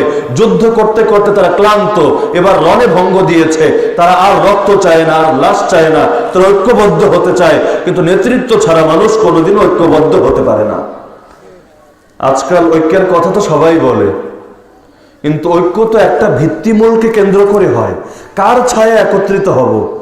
ইসলামের মধ্যে আমিরের এত গুরুত্ব কেন? আমার রাসূল ইন্তেকাল করেছেন, রাসূলের লাশ মোবারক কবরে রাখার আগে আমির নির্ধারণ করা হচ্ছে, আবু বকরকে রাসূলের খলিফা ঘোষণা করা হচ্ছে। কেন? কারণ মুসলিম বিশ্বের যদি আমির না থাকে, অভিভাবক যদি না থাকে, মুসলমানরা ঐক্যবদ্ধ হতে পারবে না। ঐক্যের কথা তো সবাই বলে, ঐক্য কার ছায়া হবে? হাদিসে দেখা যায় মাহদী যখন আসবে মুসলমানরা পুনরায় ঐক্যবদ্ধ হবে। ঈসা আলাইহিস সালাম যখন অবতরণ করবেন মুসলমানরা ঐক্যবদ্ধ থাকবে। কেন? যোগ্য নেতৃত্ব থাকবে তাই। তো সবচেয়ে বড় বাধা সরে গিয়েছে। রাসূল তাদের সামনে ইসলামকে উপস্থাপন করলেন, তারাও রাসূলের আহ্বানে সাড়া দিলেন। এমনকি তারা রাসূলের আনসার হওয়ার জন্য, দ্বীনের সাহায্যকারী হওয়ার জন্য রাজি হয়ে গেলেন। এমনকি রাসূল তাদের কাছে যাওয়ার আগে রাসূলের প্রিয় চাচা আব্বাস রাদিয়াল্লাহু আনহু সে আকাবার প্রান্তরে একটা খুতবা দিয়েছিলেন, ভাষণ দিয়েছিলেন। সেখানে বলেছিলেন, ইয়া আহলা ইয়াসরিব, হে মদিনার অধিবাসীরা, খুব ভালো করে শুনে রাখো, আমার ভাতিজা এই নবী মুহাম্মদুর রাসূলুল্লাহ সাল্লাল্লাহু আলাইহি ওয়াসাল্লামকে তোমাদের মধ্যে নেওয়ার অর্থ হলো গোটা দুনিয়া তোমাদের দুশমন হয়ে যাবে। কেন দুশমন হবে? মক্কার জীবনে কি জিহাদ ফরজ করা হয়েছিল? মুসলমানরা টেরোরিস্ট ছিল, ফান্ডামেন্টালিস্ট ছিল, তাহলে ট্রেডিশনালিস্টই তো ছিল। তাহলে মুসলমানদের বিরুদ্ধে গোটা দুনিয়া ঐক্যবদ্ধ কেন হবে? আব্বাস বলছেন, আব্বাস তখনও মুসলমান হননি, কাফের ছিলেন, তাও জানেন। বলছেন, খুব ভালো করে শুনে রাখো, যদি গোটা দুনিয়ার তরবারির আঘাত গায়ে সয়ে নেওয়ার হিম্মত করতে পারো, আমার ভাতিজাকে গ্রহণ করো, অন্যথায় আগে ভাগে জানিয়ে দাও, পরে গাদ্দারি করবে না। যদি আগেই জানিয়ে দাও, আগেই ক্ষমা চাও, আশা করা যায় আল্লাহ তোমাদেরকে ক্ষমা করবেন, পরে গাদ্দারি করার সুযোগ নেই। তারাও তার হাতে এই কথা বলে বায়াত দিল, আমরা বেঁচে থাকি আর মরে যাই, এই নবীর সাহায্য ছাড়ব না। তো আল্লাহ তাআলা আউস এবং খাজরাজ নিরাশ হয়ে গিয়েছিল, নেতৃত্ব নেই, কর্তৃত্ব নেই, ঐক্যবদ্ধ হতে পারছে না। কিন্তু এই নৈরাশ্যের পরও আল্লাহ তাআলা তাদের জন্য এমন নেতৃত্বের ব্যবস্থা করে দিয়েছিলেন, যেই নেতৃত্ব দুনিয়ার সবচেয়ে শ্রেষ্ঠ নেতৃত্ব, যেই নেতৃত্বের জন্য ইহুদিরা অপেক্ষায় ছিল, তাদের বিরুদ্ধে ইহুদিরা চ্যালেঞ্জ দিত, কিন্তু আল্লাহ তাআলা গায়বী ভাবে এই সৌভাগ্য তাদের কপালেই রাখলেন। আরেকটা ঘটনা বলি, আপনারা কি ক্লান্ত? মাঝে মাঝে একটু অমনোযোগিতার ছাপ চোখে পড়লে কথার গতি হারিয়ে যায়। আমাদের তো মুখস্থ করা কথা না যে একদিকে সেই আলিফ লাম মিম থেকে শুরু করব, সূরা নাসে গিয়ে খতম করব। আপনাদের চেহারাগুলো দেখেই কথা বলা যায়, কথা বলার পরিবেশ ঠিক থাকে।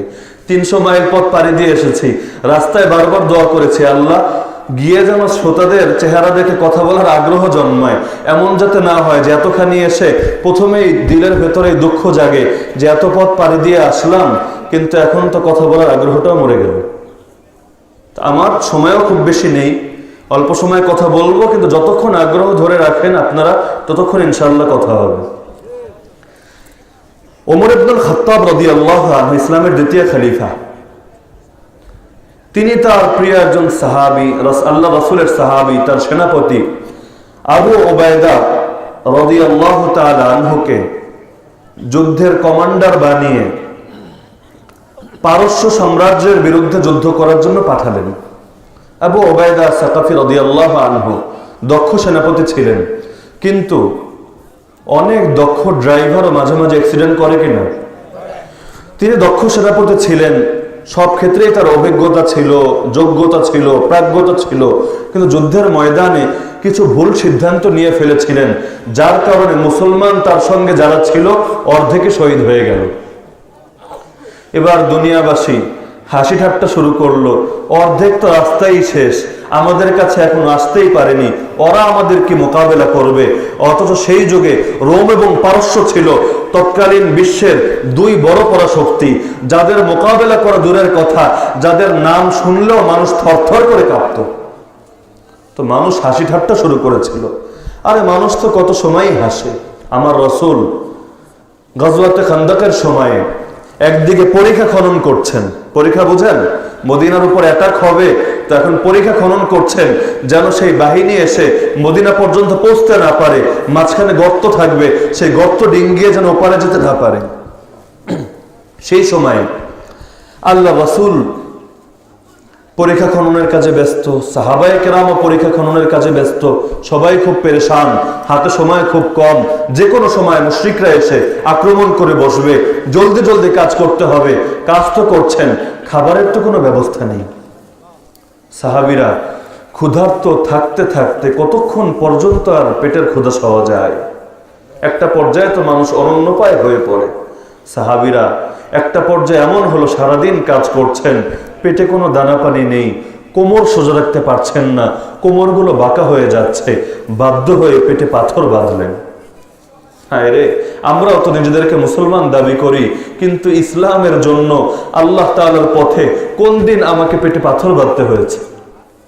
এই দুনিয়ার শ্রেষ্ঠ মানুষেরা, যাদেরকে দুনিয়ার মধ্যে আল্লাহ ঘোষণা দিয়েছেন রাদিয়াল্লাহু আনহুম, আল্লাহ তোমাদের উপর সন্তুষ্ট, যেই ঘোষণা দুনিয়ার মানুষ পাবে জান্নাতে যাওয়ার পরে, যে আমি তোমাদের উপর সন্তুষ্ট হলাম, আর কোনোদিন অসন্তুষ্ট হব না। আল্লাহ রাসূলের সাহাবীরা দুনিয়ার মধ্যেই ঘোষণা পেয়েছেন রাদিয়াল্লাহু আনহুম, আমি আল্লাহ তোমাদের উপর সন্তুষ্ট, ওয়ারাদু আন, তোমরাও আমার উপর সন্তুষ্ট। সেই সাহাবীরা পেটের ক্ষুধায় বাধ্য হয়ে পেটে পাথর বেঁধেছেন, রাসূলের কাছে এক পর্যায়ে বাধ্য হয়ে সবর করেছেন, দীর্ঘ সময় পর্যন্ত মুখ খুলেননি, রাসূলের সামনেও অভিযোগ দায়ের করেননি। এক পর্যায়ে যখন আর সইতে পারছেন না, পেটে পাথর বেঁধেও কোমর সোজা রাখতে পারছেন না, রাসূলের কাছে এসে বললেন, হে আল্লাহ রাসূল, দয়া করে আল্লাহর কাছে দোয়া করেন, আল্লাহ যেন আমাদেরকে সাহায্য করেন। রাসূল বললেন, কি হয়েছে? সাহাবীরা কাপড় উঠিয়ে দেখালো, এই যে দেখেন, আমাদের সবার পেটে পাথর বাঁধা, ক্ষুধার জ্বালা আর সইতে পারছে না। আমার রাসূল তার কাপড় উঠালেন, সাহাবীরা দেখলো তাদের পেটে তো একটা পাথর বাঁধা, আমার নবীর পেটে দুটো পাথর বাঁধা। সেই সময় নবী পরীক্ষা খনন করছেন, কুঠার দিয়ে একটা পাথরের উপর আঘাত করলেন, সেই পাথর থেকে নূর বের হয়ে গেল। রাসূল বললেন, এই নূরের আলোতে আমার সামনে রোম এবং পারস্যের সেই প্রাসাদগুলোকে আলোকিত করে তুলে ধরা হয়েছে। তার মানে আল্লাহ তাআলা শীঘ্রই এগুলোকে আমাদের পায়ের কদমে নিয়ে আসবেন, মুসলমানদেরকে এগুলোর রাজা এবং নেতা বানিয়ে দেবেন। মুনাফিকরা শুনে হাসি ঠাট্টা শুরু করলো, এ আবার কোন পাগল নবী, যার পেটে দানা পানি নেই, পেটে পাথর বেঁধে রয়েছে, সেই নবী এখানে বসে বসে রোম পারস্য বিজয়ের স্বপ্ন দেখে, যে রোম পারস্যের নাম শুনলেও তৎকালীন দুনিয়ার মানুষ থরথর করে কাঁপতে থাকতো। কিন্তু আল্লাহ তাআলা খুব বেশি দিন সময় নেননি, কয়েক বছরের ব্যবধানে সেই রোম এবং পারস্য না, গোটা দুনিয়াকে সেই নবীর সাহাবীদের পায়ের কদমে এনে দিয়েছে। আল্লাহ রাসূলের পর আবু বকর তো 2 বছর মাত্র রাষ্ট্রনায়ক ছিলেন, মাত্র 2 বছর। 2 বছর পর দুনিয়া থেকে চলে গিয়েছিলেন। এরপর এসেছেন ওমর। এই ওমরকেই তো আপনারা বলেন অর্ধ জাহানের খলিফা, তার মানে পুরো পৃথিবীর অর্ধেকের খলিফা। রাসূল দুনিয়া থেকে যাওয়ার 2 বছর পর ওমর এসেছেন, সে ওমরের জামানায় আল্লাহ তাআলা তাকে অর্ধ জাহানের খলিফা বানিয়ে দিয়েছে। তা আমার আল্লাহ পারেন, সবই পারেন। তো দুনিয়ার মানুষটা হাসাহাসি শুরু করলো, এই আবু ওবায়দা আমাদের কি করবে, আমাদের কাছে আসার আগেই অর্ধেক শেষ, রাস্তাই ক্লিয়ার, আমাদের সঙ্গে এসে লড়াই করবে। কিন্তু আমার আল্লাহর ফয়সালার উপর দুনিয়ার কোন মানুষের কৌশল বিজয়ী হতে পারে? ওয়ামাকারু ওয়ামাকারাল্লাহ আল্লাহু খায়রুল মাকিরিন। দুনিয়ার মানুষরা ষড়যন্ত্র করে, ইসলামের বিরুদ্ধে ষড়যন্ত্র, কোরআনের বিরুদ্ধে ষড়যন্ত্র, মুসলমানদের প্রথম কেবলা দ্বিতীয় কেবলা সেই বাইতুল্লাহর বিরুদ্ধে ষড়যন্ত্র, নবীর রওজার বিরুদ্ধে ষড়যন্ত্র, মুসলিম উম্মার বিরুদ্ধে ষড়যন্ত্র। একদিকে কাফির মুশরিকরা ষড়যন্ত্র করে, ওয়ামাকারাল্লাহ, আর আল্লাহ কৌশল করেন। পরিণামে ষড়যন্ত্র বিজয়ী হয় না, আল্লাহর কৌশল বিজয়ী হয়। আল্লাহু খায়রুল মাকিরিন, আল্লাহ হলেন সর্বোত্তম কৌশলী। তার চেয়ে ভালো কৌশল, ভালো প্ল্যান দুনিয়ার আর কেউ কোনো দিনও করতে পারবে না। তাহলে দুনিয়ার মানুষটা পেরেশান, মুসলমানরা যারা ছিল তারাও পেরেশান, কি হবে এবার? যেমন মুসা আলাইহিস সালাম যখন সাগরের দিকে যাচ্ছেন, পেছনে ফেরাউনের বাহিনী, লাখ লাখ সৈন্য, সামনে সাগর, মাঝখানে তারা, নিশ্চিত মৃত্যু ছাড়া কোনো উপায় নেই, নিশ্চিত মৃত্যু, বিকল্প কি পথ আছে? কিন্তু হাদিসে কুদসির ঘোষণা, বান্দা তুমি যদি আমার দিকে 1 হাত অগ্রসর হও, আমি তোমার দিকে 2 হাত অগ্রসর হই, তুমি যদি আমার দিকে হেঁটে হেঁটে আসো, আমি আল্লাহ তোমার দিকে দৌড়ে দৌড়ে যাই। তারা পেরেশান হয়ে গেল, কি হবে এবার? মুসা আলাইহিস সালাম মাত্র একটা কথা বললেন, ক্বালা কাল্লা ইন্না মাইয়া রাব্বি সায়াহদিন। তিনি বললেন, আরে কোনদিনও আমরা আজকে লাঞ্ছিত হব না, পরাজিত হব না, এই কাফের মুশরিকরা বিজয়ী হবে না, কারণ আমার সঙ্গে আমার রব আছেন।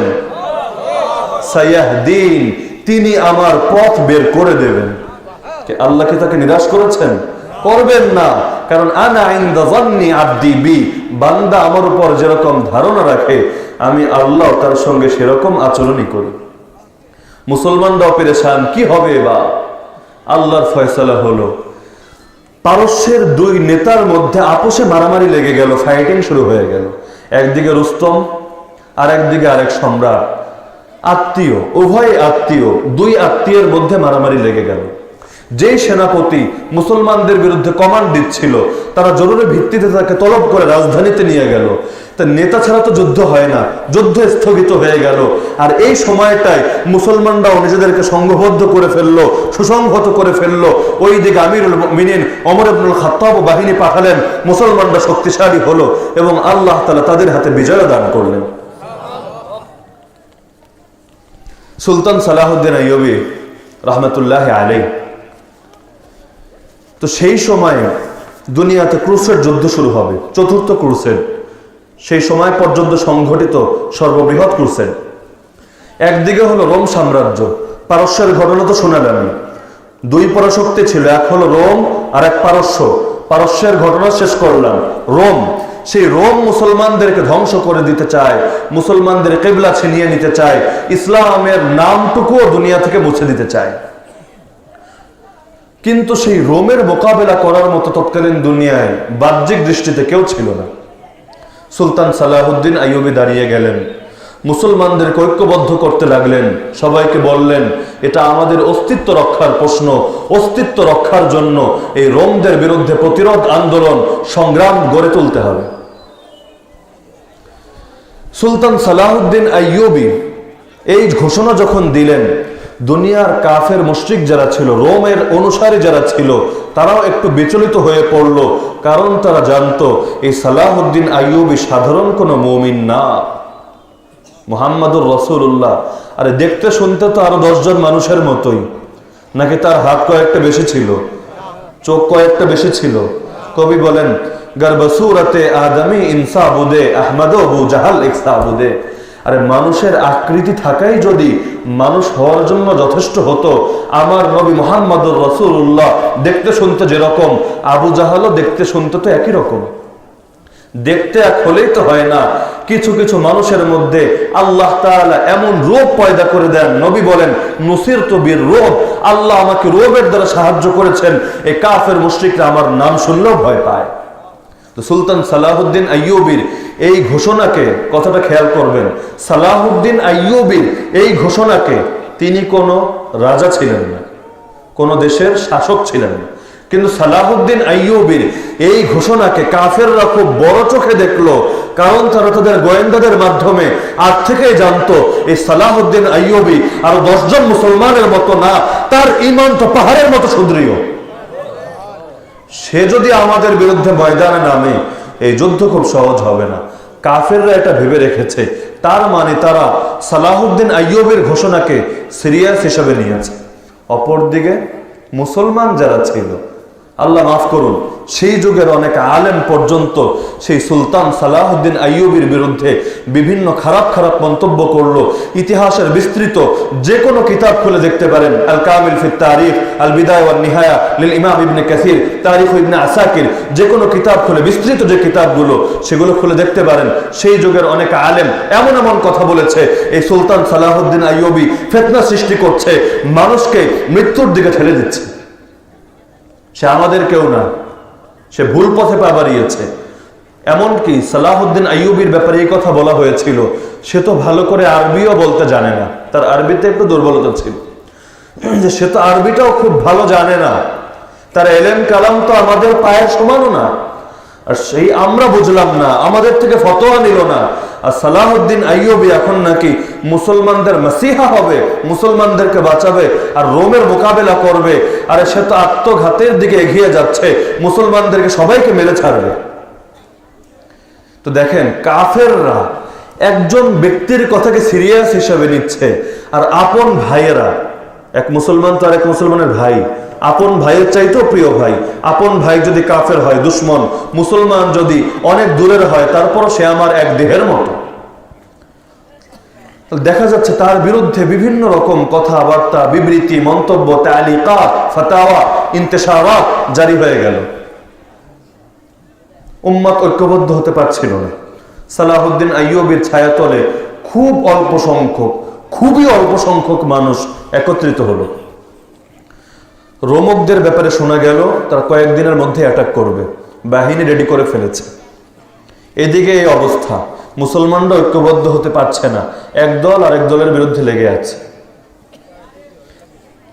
একটা কথা খুব ভালো করে লক্ষ্য করেন, আমার রাসূল মুসলমানকে, মুসলমানের দৃষ্টান্ত হিসাবে উল্লেখ করেছেন খেজুর গাছ, যে একজন মুসলমান হলো খেজুর গাছের মতো, আর একজন মুনাফিক হলো বাতাসের আঘাতে নুয়ে পড়া বা ভেঙে পড়া গাছের মতো। খেজুর গাছ দেখেছেন সবাই? খেজুর গাছ কি বাতাস যদি আসে সাধারণ বাতাসে ভেঙে পড়ে? খেজুর গাছ ভেঙে পড়ে না, কিন্তু তার পাতাগুলোকে ঝরে পড়ে। অন্যান্য অনেক গাছ আছে, শীতকাল আসলে পাতা শেষ, পাতাহীন গাছ হয়ে যায়। খেজুর গাছের পাতা কি শীত আসলে ঝরে? বাতাসের আঘাতে ঝরে? ঝরে না। রাসূল বলছেন মুসলমান হলো খেজুর গাছের মতো। তার মানে কি? মুসলমান এমন মজবুত হবে, আসলুহা সাবিত ওয়া ফারউহা ফিস সামা, তার শিকড় থাকবে জমিনে আর শাখা পোশাখা থাকবে আসমানে। তার মানে মুনাফিক দুনিয়ার ফিতনার বাতাস আসলে, নফস এবং শয়তানের ধোঁকা আসলে, কাফের এবং মুশরিকদের বাধা আসলে ভেঙে পড়ে, নুয়ে পড়ে। কিন্তু প্রকৃত মুসলমান যে, সে স্রোতের বিপরীতে খেজুর গাছের কাণ্ডের মতো মজবুত হয়ে দাঁড়িয়ে থাকে। শুধু দাঁড়িয়ে থাকে তা না, সে তার পাতাকে হেফাজত করে, তার প্রতিটা পাতাকে সে আমানত হিসাবে বিবেচনা করে। আল্লাহ তাকে আমানত হিসাবে দিয়েছেন, ইন্না আরাদনাল আমানা আলা সামাওয়াত ওয়াল আরদ ওয়াল জিবাল। আমি আমানতকে, এই কোরআনকে, এই দ্বীনকে, এই ইসলামকে পেশ করেছিলাম প্রথমে আসমানের সামনে, এরপর জমিনের সামনে, এরপর পাহাড়ের সামনে। কেউ গ্রহণ করতে রাজি হয়নি, মানুষ গ্রহণ করেছে, মুসলমান গ্রহণ করেছে। এই খেজুর গাছের এক একটা পাতা মুসলমানের এক একটা আমানত, এক একটা আদর্শ। মুসলমান নিজে ভেঙে পড়ে না, বাঁকা হয় না, নুয়ে পড়ে না, সে তার একটা পাতাও ঝরতে দেয় না। মুনাফিকরা পাতা ঝরিয়ে ফেলে, যদি পুরো গাছ পড়ে যায় তো গেল, অন্যথায় পাতা ঝরিয়ে ফেলে, কুফফারের সঙ্গে আপোষ করে। ইসলামের কোন কোন বিষয় নিয়ে তোমার আপত্তি? হ্যাঁ, এই বিষয় নিয়ে আপত্তি, ঠিক আছে, আমি মুসলমান, তো এই বিষয়গুলো ইসলাম থেকে বাদ। এগুলোকে হয়তো আড়াল করো, ইম্মাল কিতমান ওয়া ইম্মাত তাহরিফ, হয়তো গোপন করো অথবা অপব্যাখ্যা করো। একটা একটা করে আদর্শ বিসর্জন দিতে থাকে।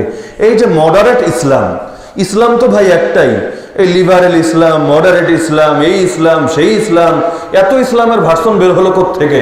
আমার নবী কয় ইসলাম এনেছিলেন দুনিয়াতে? ইসলাম তো একটা, তাহলে আবার কিসের ইসলামের মধ্যে এত ভাগ? কেউ ফান্ডামেন্টালিস্ট, কেউ ট্রেডিশনালিস্ট, এগুলো আবার কি জিনিস? তাহলে ইসলাম তো একটা, তার মানে মূল ইসলাম একটা, আর পরে যে ভার্সন গুলো বের হয়েছে এগুলো মুনাফিকরা বের করেছে কাফেরদের স্বার্থ ঠিক রাখার জন্য, নিজেদের স্বার্থ ঠিক রাখার জন্য। ওই খোঁজ নিয়ে দেখেন, পশ্চিমা বিশ্বের অনেক মুসলমান নিজেকে মুসলমানও দাবি করে, আবার হালাল মদও খায়। মদ আবার হালাল হয় নাকি? কোন দেশে তো হালাল পতিতালয়ও আছে, নিকাহে মোতার সিস্টেমে, আল্লাহ হেফাজত করুক। হালাল পতিতালয়, তার মানে হালাল নাম লাগিয়ে দিলেই হলো, যা ইচ্ছা করতে থাকো। এমনকি আল্লাহ হেফাজত করুক, সৌদি আরবের মধ্যেও শুরু হয়ে গিয়েছে। দেখেছেন না খোঁজ খবর? দেখার তো কথা। সৌদি আরবের মধ্যেও এখন সেই বিধর্মীদের উৎসব পালন করা হচ্ছে, নাইট ক্লাব খুলেছে, সিনেমা হল খুলেছে, অশ্লীলতা, বেহায়াপনা, বেলাল্লাপনা, যেগুলোর কারণে দেখা যাচ্ছে পাশ্চাত্যের দেশগুলো শেষ, পারিবারিক অবকাঠামো ভেঙে গিয়েছে, সামাজিক শৃঙ্খলা নষ্ট হয়ে গিয়েছে, মানুষ আর পশুর মধ্যে পার্থক্য থাকছে না। এই মুসলিম দেশগুলো আমদানি করা শুরু করেছে, এক একজন বড় বড় জুব্বা গায়ে দিয়ে ড্যান্স করছে, নৃত্য করছে, আবার নারী নিয়ে অশ্লীলতাও করছে। তার মানে মুসলমানও থাকবে, আবার নফস এবং শয়তানের পূজাও ছাড়বে না। হজ ভি কিয়া কাবা কা, গঙ্গা কা আশনা ভি, রাজি রহে রহমান ভি, খুশ রহে শয়তান ভি। কাবা শরীফের হজও করব, আর গঙ্গা জলে গিয়ে স্নানও করব, যাতে আল্লাহ রাজি থাকে আর শয়তানও বেজার না হয়। সবাইকে খুশি করেই তো চলতে হয়, সবাইকে না নিয়ে চললে হয়? আমরা হলাম দিল দরিয়া, দিলের খুশ নিয়ে চলি, সবাইকে আমরা রাজি রাখি, আল্লাহকেও রাজি রাখি, শয়তানকেও রাজি রাখি। আমাদের এমন যোগ্যতা, যে যোগ্যতা সাহাবীদেরও ছিল। আল্লাহ হেফাজত করুক। যেটা বলছিলাম, তো সুলতান সালাহুদ্দিন আল আইয়ুবী রহমতুল্লাহ আলাইহি, তিনি একদিকে খেজুর গাছের মতো দাঁড়িয়ে আছেন, অপরদিকে কিছু কিছু মানুষ, তারা সেই বাতাসের আঘাতে কেউ নুয়ে পড়েছে, কেউ পুরোপুরি ভেঙে গিয়েছে। শোনা গেল রোমক বাহিনী অ্যাটাক শীঘ্রই দেবে, কাছাকাছি চলে এসেছে। সেই সময় অনেকে আবার সালাহুদ্দিন আইয়ুবের ঝান্ডা তলে এসে একত্রিত হলো। কিন্তু যেই সময় তারা জানলো তাদের সংখ্যা কয়েক লাখ, অপরদিকে মুসলমানের সংখ্যা কয়েক হাজার, ধীরে ধীরে মানুষ পেছনে সরতে লাগলো। যেমন উহুদের ময়দানে হয়েছে, রাসূল 1000 জনকে নিয়ে বের হয়েছেন, ময়দানে যাওয়ার আগে রাস্তা থেকেই 300 শেষ। কেন 300 ভাগলো কেন? যখন শুনেছে যে মক্কার মুশরিকরা 10,000, আমরা মাত্র 1000, পারবো কিভাবে? বদরে ছিল 3 গুণ, এখন তো 10 গুণ। আজকে পরাজয় ছাড়া কোনো উপায় নেই, পালিয়ে এসেছে। প্রকৃত মুসলমান কখনো মৃত্যুর ভয় পালায় না। তো সুলতান সালাহুদ্দিন আইয়ুবের মোকাবেলা যারা এসেছিল, জার্মানের রাজা যিনি ছিলেন বারবারোস, সেই বারবারোস একাই 3 লক্ষ সৈনিক নিয়ে ময়দানে নেমে গিয়েছিল। এবং সেই ক্রুসেডের মধ্যে সাধারণভাবে যুদ্ধে নেতৃত্ব দেয় চিফ ইন কমান্ড যারা, সেনাপতি যারা, তারা সেই যুদ্ধে সেনাপতিরা নেতৃত্ব দিচ্ছিল না, রাজারা আর বাদশাহরা নিজেরা এসে নেতৃত্ব দিচ্ছিল। সেই জার্মানির রাজা বারবারোজের নাম শুনলেও দুনিয়া ভয়ে কেঁপে উঠত, যে বারবারোজ হলো বীর, যার নাম শুনলে না কেঁপে উপায় কোথায়। সেই বারবারোজ নিজে 3 লক্ষ বাহিনী নিয়ে একাই এসেছে, অন্যদের কথা বাদ, একাই এসেছে। কিন্তু আমার আল্লাহর ফয়সালা ভিন্ন। তো যখন মুনাফিকরা এভাবে ঝরতে থাকতো, মুসলমানরা মুষ্টিমেয় রয়ে গেল, সবাইকে এক বাক্যে ধরে নিয়ে গিয়েছে, প্রথম ধাক্কায় মুসলমান শেষ। কিন্তু ফয়সালা কি হলো? শুধু একটু খেয়াল করেন, এই বারবারোস মুসলমানদের দেশে আক্রমণ করবে, তার দেশ এবং মুসলমানের দেশের মাঝখানে একটা খাল পড়লো। যেই খালটা ছিল প্রচন্ড ঠান্ডা পানির, বরফ গলা পানি। তো এই খাল অতিক্রম করে ওপারে যেতে হবে, না যে উপায় নেই। খাল দেখে অনেকের ভেতরে ভয় ধরে গেল, বরফ গলা পানির খাল, এটা অতিক্রম করে ওপারে কিভাবে যাব? সেই যুগে তো আর এত অত্যাধুনিক নৌযানের ব্যবস্থা ততটা ছিল না। তো প্রথমে সেই সুলতান বারবারোস, তার বয়স তখন ছিল 70 বছর। সেই বারবারোস প্রথমে যেখানে পানি কম আছে সেই জায়গায় নিজের ঘোড়া নামিয়ে দিল, যে প্রথমে সে অতিক্রম করবে। সে যদি অতিক্রম করে সবাই যখন দেখবে নেতা এগিয়ে গিয়েছে, তাহলে পেছনে যারা আছে তারাও এগিয়ে যাবে। তো আল্লাহর ফয়সালা, সুলতান বারবারোস তার ঘোড়াকে নামালো সেই পানির মধ্যে। হঠাৎ কি দেখে যেন ঘোড়া ভয় পেয়ে গেল। কি দেখেছে আল্লাহ ভালো জানে, আজরাইলকে দেখেছে না জিবরাইলকে দেখেছে আল্লাহ ভালো জানে। হঠাৎ কি দেখে ঘোড়া ভয় পেয়ে গেল, ভয় পেয়ে লাফালাফি শুরু করে দিল। ঘোড়ার লাফালাফি কি আপনাদের মোটরসাইকেলের লাফালাফির মতো? আর সেই ঘোড়া তো আমাদের এই খেত খামার করা ঘোড়া না, বিশাল বিশাল ঘোড়া, যুদ্ধের ঘোড়া, যেই ঘোড়ার সাইজও অনেকের মাথার চাইতে উঁচু। তো ঘোড়া যখন লাফালাফি শুরু করে দিল, বেচারার বয়স 70 বছর, যতই বীর হোক না কেন শরীরে তো শক্তি কিছুটা হলেও কমে এসেছে। তো একটা পর্যায়ে আর কন্ট্রোল রাখতে পারলো না, সেখান থেকে ছিটকে পড়ে গেল। এত বড় একজন বীর ঘোড়া থেকে ছিটকে পড়লে কি হবে? একটু ব্যথা পাবেন, একটু হাত পায়ের চামড়া ছিঁড়ে যাবে। আল্লাহর ফয়সালা, স্ট্রোক করে মৃত্যুবরণ করলেন। কি সেই মৃত্যুকে আমরা দিয়েছি? জীবন কে দেন আর মৃত্যু কে দেন? নেতা মৃত্যুবরণ করলো। নেতাই যখন মরে গেল, এবার সৈনিক আর দুনিয়ার কাফের মুশরিকরা লড়াই করতে আসে কি জান্নাতের জন্য, শাহাদাতের তামান্নায়? আসে টাকার জন্য। তো তারা সবসময় এমনি ভয়ে ভীত থাকে, কারণ তারা আদর্শের জন্য লড়াই করতে আসেনি, টাকার জন্য, চাকরির জন্য, পদের জন্য, বেতনের জন্য, দুনিয়ার স্বার্থের জন্য লড়াই করতে এসেছে। তাদের সবসময় চিন্তা থাকে আমাকে বাঁচতে হবে, যদি মরে যাই এই টাকা ভোগ করবে কে? স্ত্রী যতই প্রিয় হোক, প্রাণের চাইতে তো প্রিয় না। তো এই টাকা আমি মরে গেলে ভোগ করবে কে? তো বাহারহাল সর্বাবস্থায় আমাকে বেঁচে থাকতে হবে। তারা আসে বাঁচার জন্য, আর মুসলমানরা ময়দানে যায় মরার জন্য। এক সাহাবী খেজুর খাচ্ছেন, রাসূল পাশে বসা। রাসূলকে জিজ্ঞেস করছেন, হে আল্লাহ রাসূল, এই ময়দানে যদি আমি শহীদ হই আমি কি পাবো? রাসূল তাকে বলেন, লাকাল জান্নাহ, তুমি জান্নাত পাবে। সঙ্গে সঙ্গে খেজুরগুলো ছুঁড়ে ফেললেন। ইয়া রাসূলুল্লাহ, এতগুলো খেজুর খাবো, খাওয়া শেষ করব, পানি পান করব, তারপর ময়দানে যাব, ঝাঁপিয়ে পড়ব, এরপর শহীদ হব, তারপর জান্নাতে যাব। এত বড় দীর্ঘ সময় জান্নাতে যাওয়ার ক্ষেত্রে এত ধৈর্য ধারণ করার মতো স্পৃহা তো আমার ভেতরে নেই। রাখলাম এই খেজুর, ময়দানে ঝাঁপিয়ে পড়ছি। আল্লাহর নাম নিয়ে ময়দানে ঝাঁপিয়ে পড়লেন, আর আল্লাহ তাআলা সেখানেই তাকে শাহাদাত নসিব করলেন। হানজালা রাদিয়াল্লাহু আনহু নতুন বিয়ে করেছেন, বাসরের মজাই তো আলাদা। আর বাসর তো জীবনে একবারই আসে, নাকি মুরব্বীদের জীবনে বারবার আসে? জীবনে একবারই আসে। তো বাসর স্ত্রীর সঙ্গে মেলামেশা করেছেন, গোসল ফরজ হয়ে আছে। সেই সময় হঠাৎ করে মদিনার অলিতে গলিতে ঘোষণা হতে লাগলো, ইয়া খাইলাল্লাহির কাবি, ইয়া খাইলাল্লাহির কাবি ইলা সাওয়াবিল্লাহির গাবি, হে আল্লাহর অশ্বরোহীরা, কোথায় তোমরা? জলদি ঘোড়ায় আরোহণ করো আর তোমার রবের জান্নাতের দিকে ধাবিত হও। এই আওয়াজ কানে চলে আসলো। সেই হানজালা সবেমাত্র স্ত্রীর সঙ্গে মেলামেশা করেছেন, যখন আওয়াজ চলে আসলো আর এক মুহূর্ত বিলম্ব করেনি। আর প্রকৃত মুসলমান যে, তার কানে যদি আল্লাহু আকবারের আওয়াজ চলে আসে, আরে সে তো ঘরে ঘুমিয়ে থাকতে পারে না। ঘুমিয়ে তো থাকে সেই ব্যক্তি, টিভির সামনে বসে থাকে সেই ব্যক্তি, যেই ব্যক্তির অন্তরে ঈমান এখনো পরিপূর্ণ হয়নি। হানজালা বিছানা থেকে লাফিয়ে উঠলেন, কাপড় গায়ে নিয়ে, অস্ত্র একটা হাতে নিয়ে ঘরের দরজার দিকে গিয়ে যাচ্ছেন। অথচ তার উপরে গোসল ফরজ। এতটুকু তার ধৈর্য ভেতরে ছিল না। গোসল করবেন, ফ্রেশ হবেন, কাপড় পাল্টাবেন, তারপর ময়দানে ঝাঁপিয়ে পড়বেন। শেষ করে দিচ্ছি। এতটুকু ধৈর্য তার ভেতরে ছিল না। দরজার দিকে এগিয়ে যাচ্ছেন, পেছন থেকে স্ত্রীটাকে ডাক দিল, হ্যাঁ আমার স্বামী।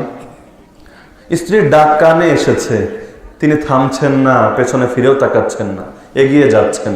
আবার ডাক আসলো, আবার ডাক আসলো, পেছনে না তাকিয়েই বললেন, যা বলার বলো, আমি হানজালা আর ফিরবো না। পেছন থেকে স্ত্রী জবাব দিল, হ্যাঁ আমার স্বামী, আপনি কি ভেবেছেন আমি আপনাকে আল্লাহর পথ থেকে ফেরাবো? আপনি যেমন আল্লাহ রসুলের একজন সাহাবী, আমি অধম বান্দিও তো আল্লাহ রসুলের একজন সাহাবী। আপনি যেমন জান্নাত চান, আমিও তো জান্নাত চাই।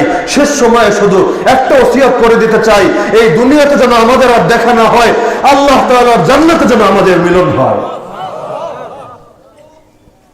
তো প্রকৃত মুমিন বাঁচতে চায় নাকি মরতে চায়? কারণ জীবন তো একটাই। জীবন যদি আল্লাহর পথে যায়, কিয়ামতের দিন আল্লাহর সামনে কি দেখাবো? কোন নামাজ আমার এমন আছে যে নামাজ দেখাতে পারবো আল্লাহ কোয়ালিটি 100% ঠিক আছে, এই নামাজের উসিলায় মাফ করো? কোন রোজা, কোন হজ, কোন যাকাত এমন আছে যেটা আল্লাহর সামনে দেখাতে পারবো? কিন্তু আল্লাহর পথে যদি আমার জীবন কোরবান হয়, আল্লাহর সামনে দাঁড়িয়ে তো এটা বলতে পারবো, আয় আল্লাহ, যে তোমার জন্য আর তো কিছু করতে পারিনি, একটা জীবন ছিল, সেই জীবন বিলিয়ে দিয়েছি। আব্দুল্লাহ বিন হুযাফা, ঘটনার দিকে যাব না, আব্দুল্লাহ বিন হুযাফাকে যখন সেই কড়াইয়ের মধ্যে ফেলে দেওয়া হবে, যেখানে ফুটন্ত তেল টকবক করছিল, সেখানে তাকে ফেলে হত্যা করা হবে, তার চোখ থেকে পানি ঝরছে। বাচ্চা তাকে জিজ্ঞেস করছে, কি ব্যাপার, মৃত্যুর ভয়ে কাঁদছ? কান্নার কিছু নেই, এখনো সুযোগ আছে, ইসলাম ছাড়ো, তোমাকে মাফ করে দেওয়া হবে। আব্দুল্লাহ বিন হুযাফা তাকে জবাব দিচ্ছে, আরে নরধম, তুই কি ভেবেছিস যে আমি আব্দুল্লাহ মৃত্যুর ভয়ে কাঁদছি? আরে আমি তো এজন্য কাঁদছি যে আমি মাত্র আল্লাহর পথে একটা জীবন কোরবান করতে পারছি। আমার গায়ে যতগুলো পশম, যদি আমার এতগুলো জীবন থাকতো আর প্রত্যেকটা জীবন আল্লাহর পথে কোরবান করতে পারতাম, তাহলে তো কিয়ামতের দিন কিছু একটা আল্লাহর সামনে নিয়ে হাজির হতে পারতাম।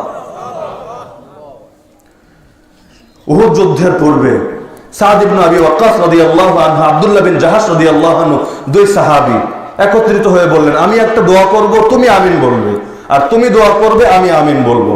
সাদ ইবনে আবি ওয়াক্কাস আল্লাহর কাছে দোয়া করলেন, হে আল্লাহ, আপনি আমাকে এই ময়দানে কোন বীর কাফিরের মোকাবেলা করার তৌফিক দিন এবং আমাকে এই পরিমাণ শক্তিশালী করুন যেন আমি এই ময়দানে সেই কাফিরকে পরাজিত করতে পারি এবং ইসলামের ঝান্ডাকে উন্নত করতে পারি। আব্দুল্লাহ বিন জাহাশ বললেন আমিন। এবার আব্দুল্লাহ বিন জাহাশের দোয়ার পালা। আব্দুল্লাহ বিন জাহাশ আল্লাহর কাছে হাত তুলে বললেন, হে আল্লাহ, আপনি এই ময়দানে কোন শক্তিশালী কাফেরের মোকাবেলা করার তৌফিক আমাকে দিন, কিন্তু আমার উপর সেই কাফেরকে বিজয়ী করে দিন।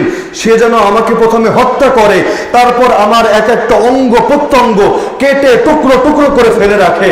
কাল কিয়ামতের দিন আপনি তো বলেছেন যে দুনিয়াতে যে যে অবস্থায় মৃত্যুবরণ করবে কিয়ামতের ময়দানে সে অবস্থায় উঠবে। তো আমি আব্দুল্লাহ যখন কাল কিয়ামতের ময়দানে উঠব, আপনি আমাকে জিজ্ঞেস করবেন, কি ব্যাপার আব্দুল্লাহ, তোমার অঙ্গ প্রত্যঙ্গ কাটা কেন, তোমার দেহ টুকরা টুকরা কেন? আমি বলবো, হে আল্লাহ, আপনার সন্তুষ্টির জন্য আমি আমার অঙ্গ প্রত্যঙ্গকে আপনার পথে কাটিয়েছি, টুকরা টুকরা করিয়েছি। আপনি বলবেন, সাদাক আব্দুল্লাহ, আব্দুল্লাহ সত্য বলেছে, তোমরা তাকে জান্নাতে নিয়ে যাও। আর এই দোয়া তিনি যখন করলেন, সাদ ইবনে আবি ওয়াক্কাস বললেন আমিন। উহুদের ময়দান শেষ হলো, যুদ্ধ সমাপ্ত হলো। সাদ ইবনে আবি ওয়াক্কাস জীবিত, তিনি তো মহা খুশি, কিন্তু শহীদানের লাশ একে একে সামনে আনা হচ্ছে।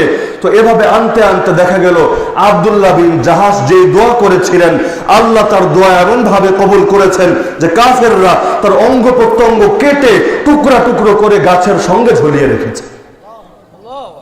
তো মুসলমান বাঁচতে চায় না মরতে চায়? হ্যাঁ, সে তার নেতার জন্য মরতে চায় না, সে তার দলের জন্য মরতে চায় না, তার বাপদাদার জন্য মরতে চায় না, সে অন্য মুসলমানের বিরুদ্ধে লড়াই করতে গিয়ে মরতে চায় না, সে আল্লাহর পথে জীবনকে কোরবান করতে চায়।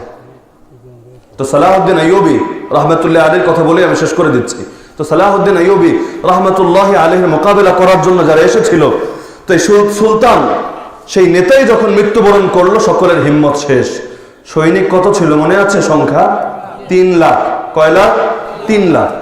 তো এই দৃশ্য দেখে অনেকে পলায়ন করলো, আর কেউ কেউ সাহস করে অন্য একজনকে কমান্ডার বানিয়ে সামনের দিকে এগোতে থাকলো।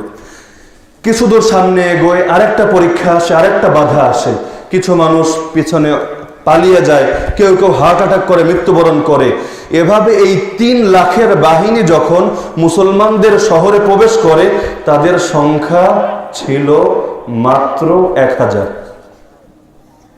কোথায় 3 লাখ আর কোথায় 1 লাখ? না ভাই, 10,000 না, 1000, মাত্র 1000। সেই 1000-এরও এই পরিমাণ দিলের মধ্যে শক্তি ছিল না, যে শক্তি নিয়ে সালাহউদ্দিন আইয়ুবীর মোকাবেলা করবেন। আল্লাহ তাআলা খুব বড় সড় বাধা ছাড়াই মুসলমানদেরকে বিজয়ী করে দিলেন। তো আল্লাহ তাআলা আমাদের এই যেই সময় আমাদেরকে পাঠিয়েছেন, প্রথম কথায় ফিরে যাই, আমাদের নিরাশ হওয়ার কিছু নেই, আল্লাহর ফয়সালার উপর অসন্তুষ্ট হওয়ার কিছু নেই, বরঞ্চ আমরা আল্লাহর ফয়সালার উপর সন্তুষ্ট। কারণ আমরা আছি অন্ধকারের সময়ে, আমরা আছি নব্য জাহেলিয়াতে, কিন্তু শীঘ্রই ইসলামের সূর্য দুনিয়াতে উদিত হবে, শীঘ্রই দুনিয়ার বুকে আল্লাহ তাআলা ইসলামকে আলোকিত করবেন। এটা তো হাদিসের ঘোষণা। তা আল্লাহ যদি আমার দ্বারাও ইসলামের কিছু খেদমত নেন, তাহলে তো আমার জীবনটাই সফল। ইন্না সালাতি ওয়া নুসুকি ওয়া মাহইয়ায়া ওয়া মামাতি লিল্লাহি রাব্বিল আলামিন। নিশ্চয়ই আমার নামাজ, আমার কোরবানি, আমার জীবন, আমার মরণ সব রব্বুল আলামিন আল্লাহ তাআলার জন্য। ইসলাম মানে নিজেকে সঁপে দেওয়া। আমি সব ক্ষেত্রে আল্লাহর সামনে সঁপে দিয়েছি। আমার এখন কোনো চাহিদা নেই, কোনো চাওয়া পাওয়া নেই, কিছুই নেই। আমার রবের চাহিদাই আমার চাহিদা। আমার রব যেভাবে বলেছেন সেভাবে করব, আর তার সন্তুষ্টি যদি অর্জন করতে পারি তাহলেই তো আমি সফল। শামসুল হক ফরিদপুরি রহমাতুল্লাহ আলাইহি বলতেন, তুমি গোটা দুনিয়া পেয়ে গিয়েছো, আল্লাহকে পাওনি, তুমি কিছুই পাওনি। আর তুমি এক আল্লাহকে পেয়ে গিয়েছো, দুনিয়াতে কিছু পাওনি, কিন্তু বাস্তবে তুমি সব পেয়ে গিয়েছো। তা আল্লাহ তাআলা আমাদের সবাইকে যে কথাগুলো আলোচনা করা হলো এগুলো সঠিকভাবে বোঝার, জানার, মানার এবং আমল করার তৌফিক দান করুন। আমিন। ওয়া আখিরু দাওয়ানা আলহামদুলিল্লাহি রাব্বিল আলামিন।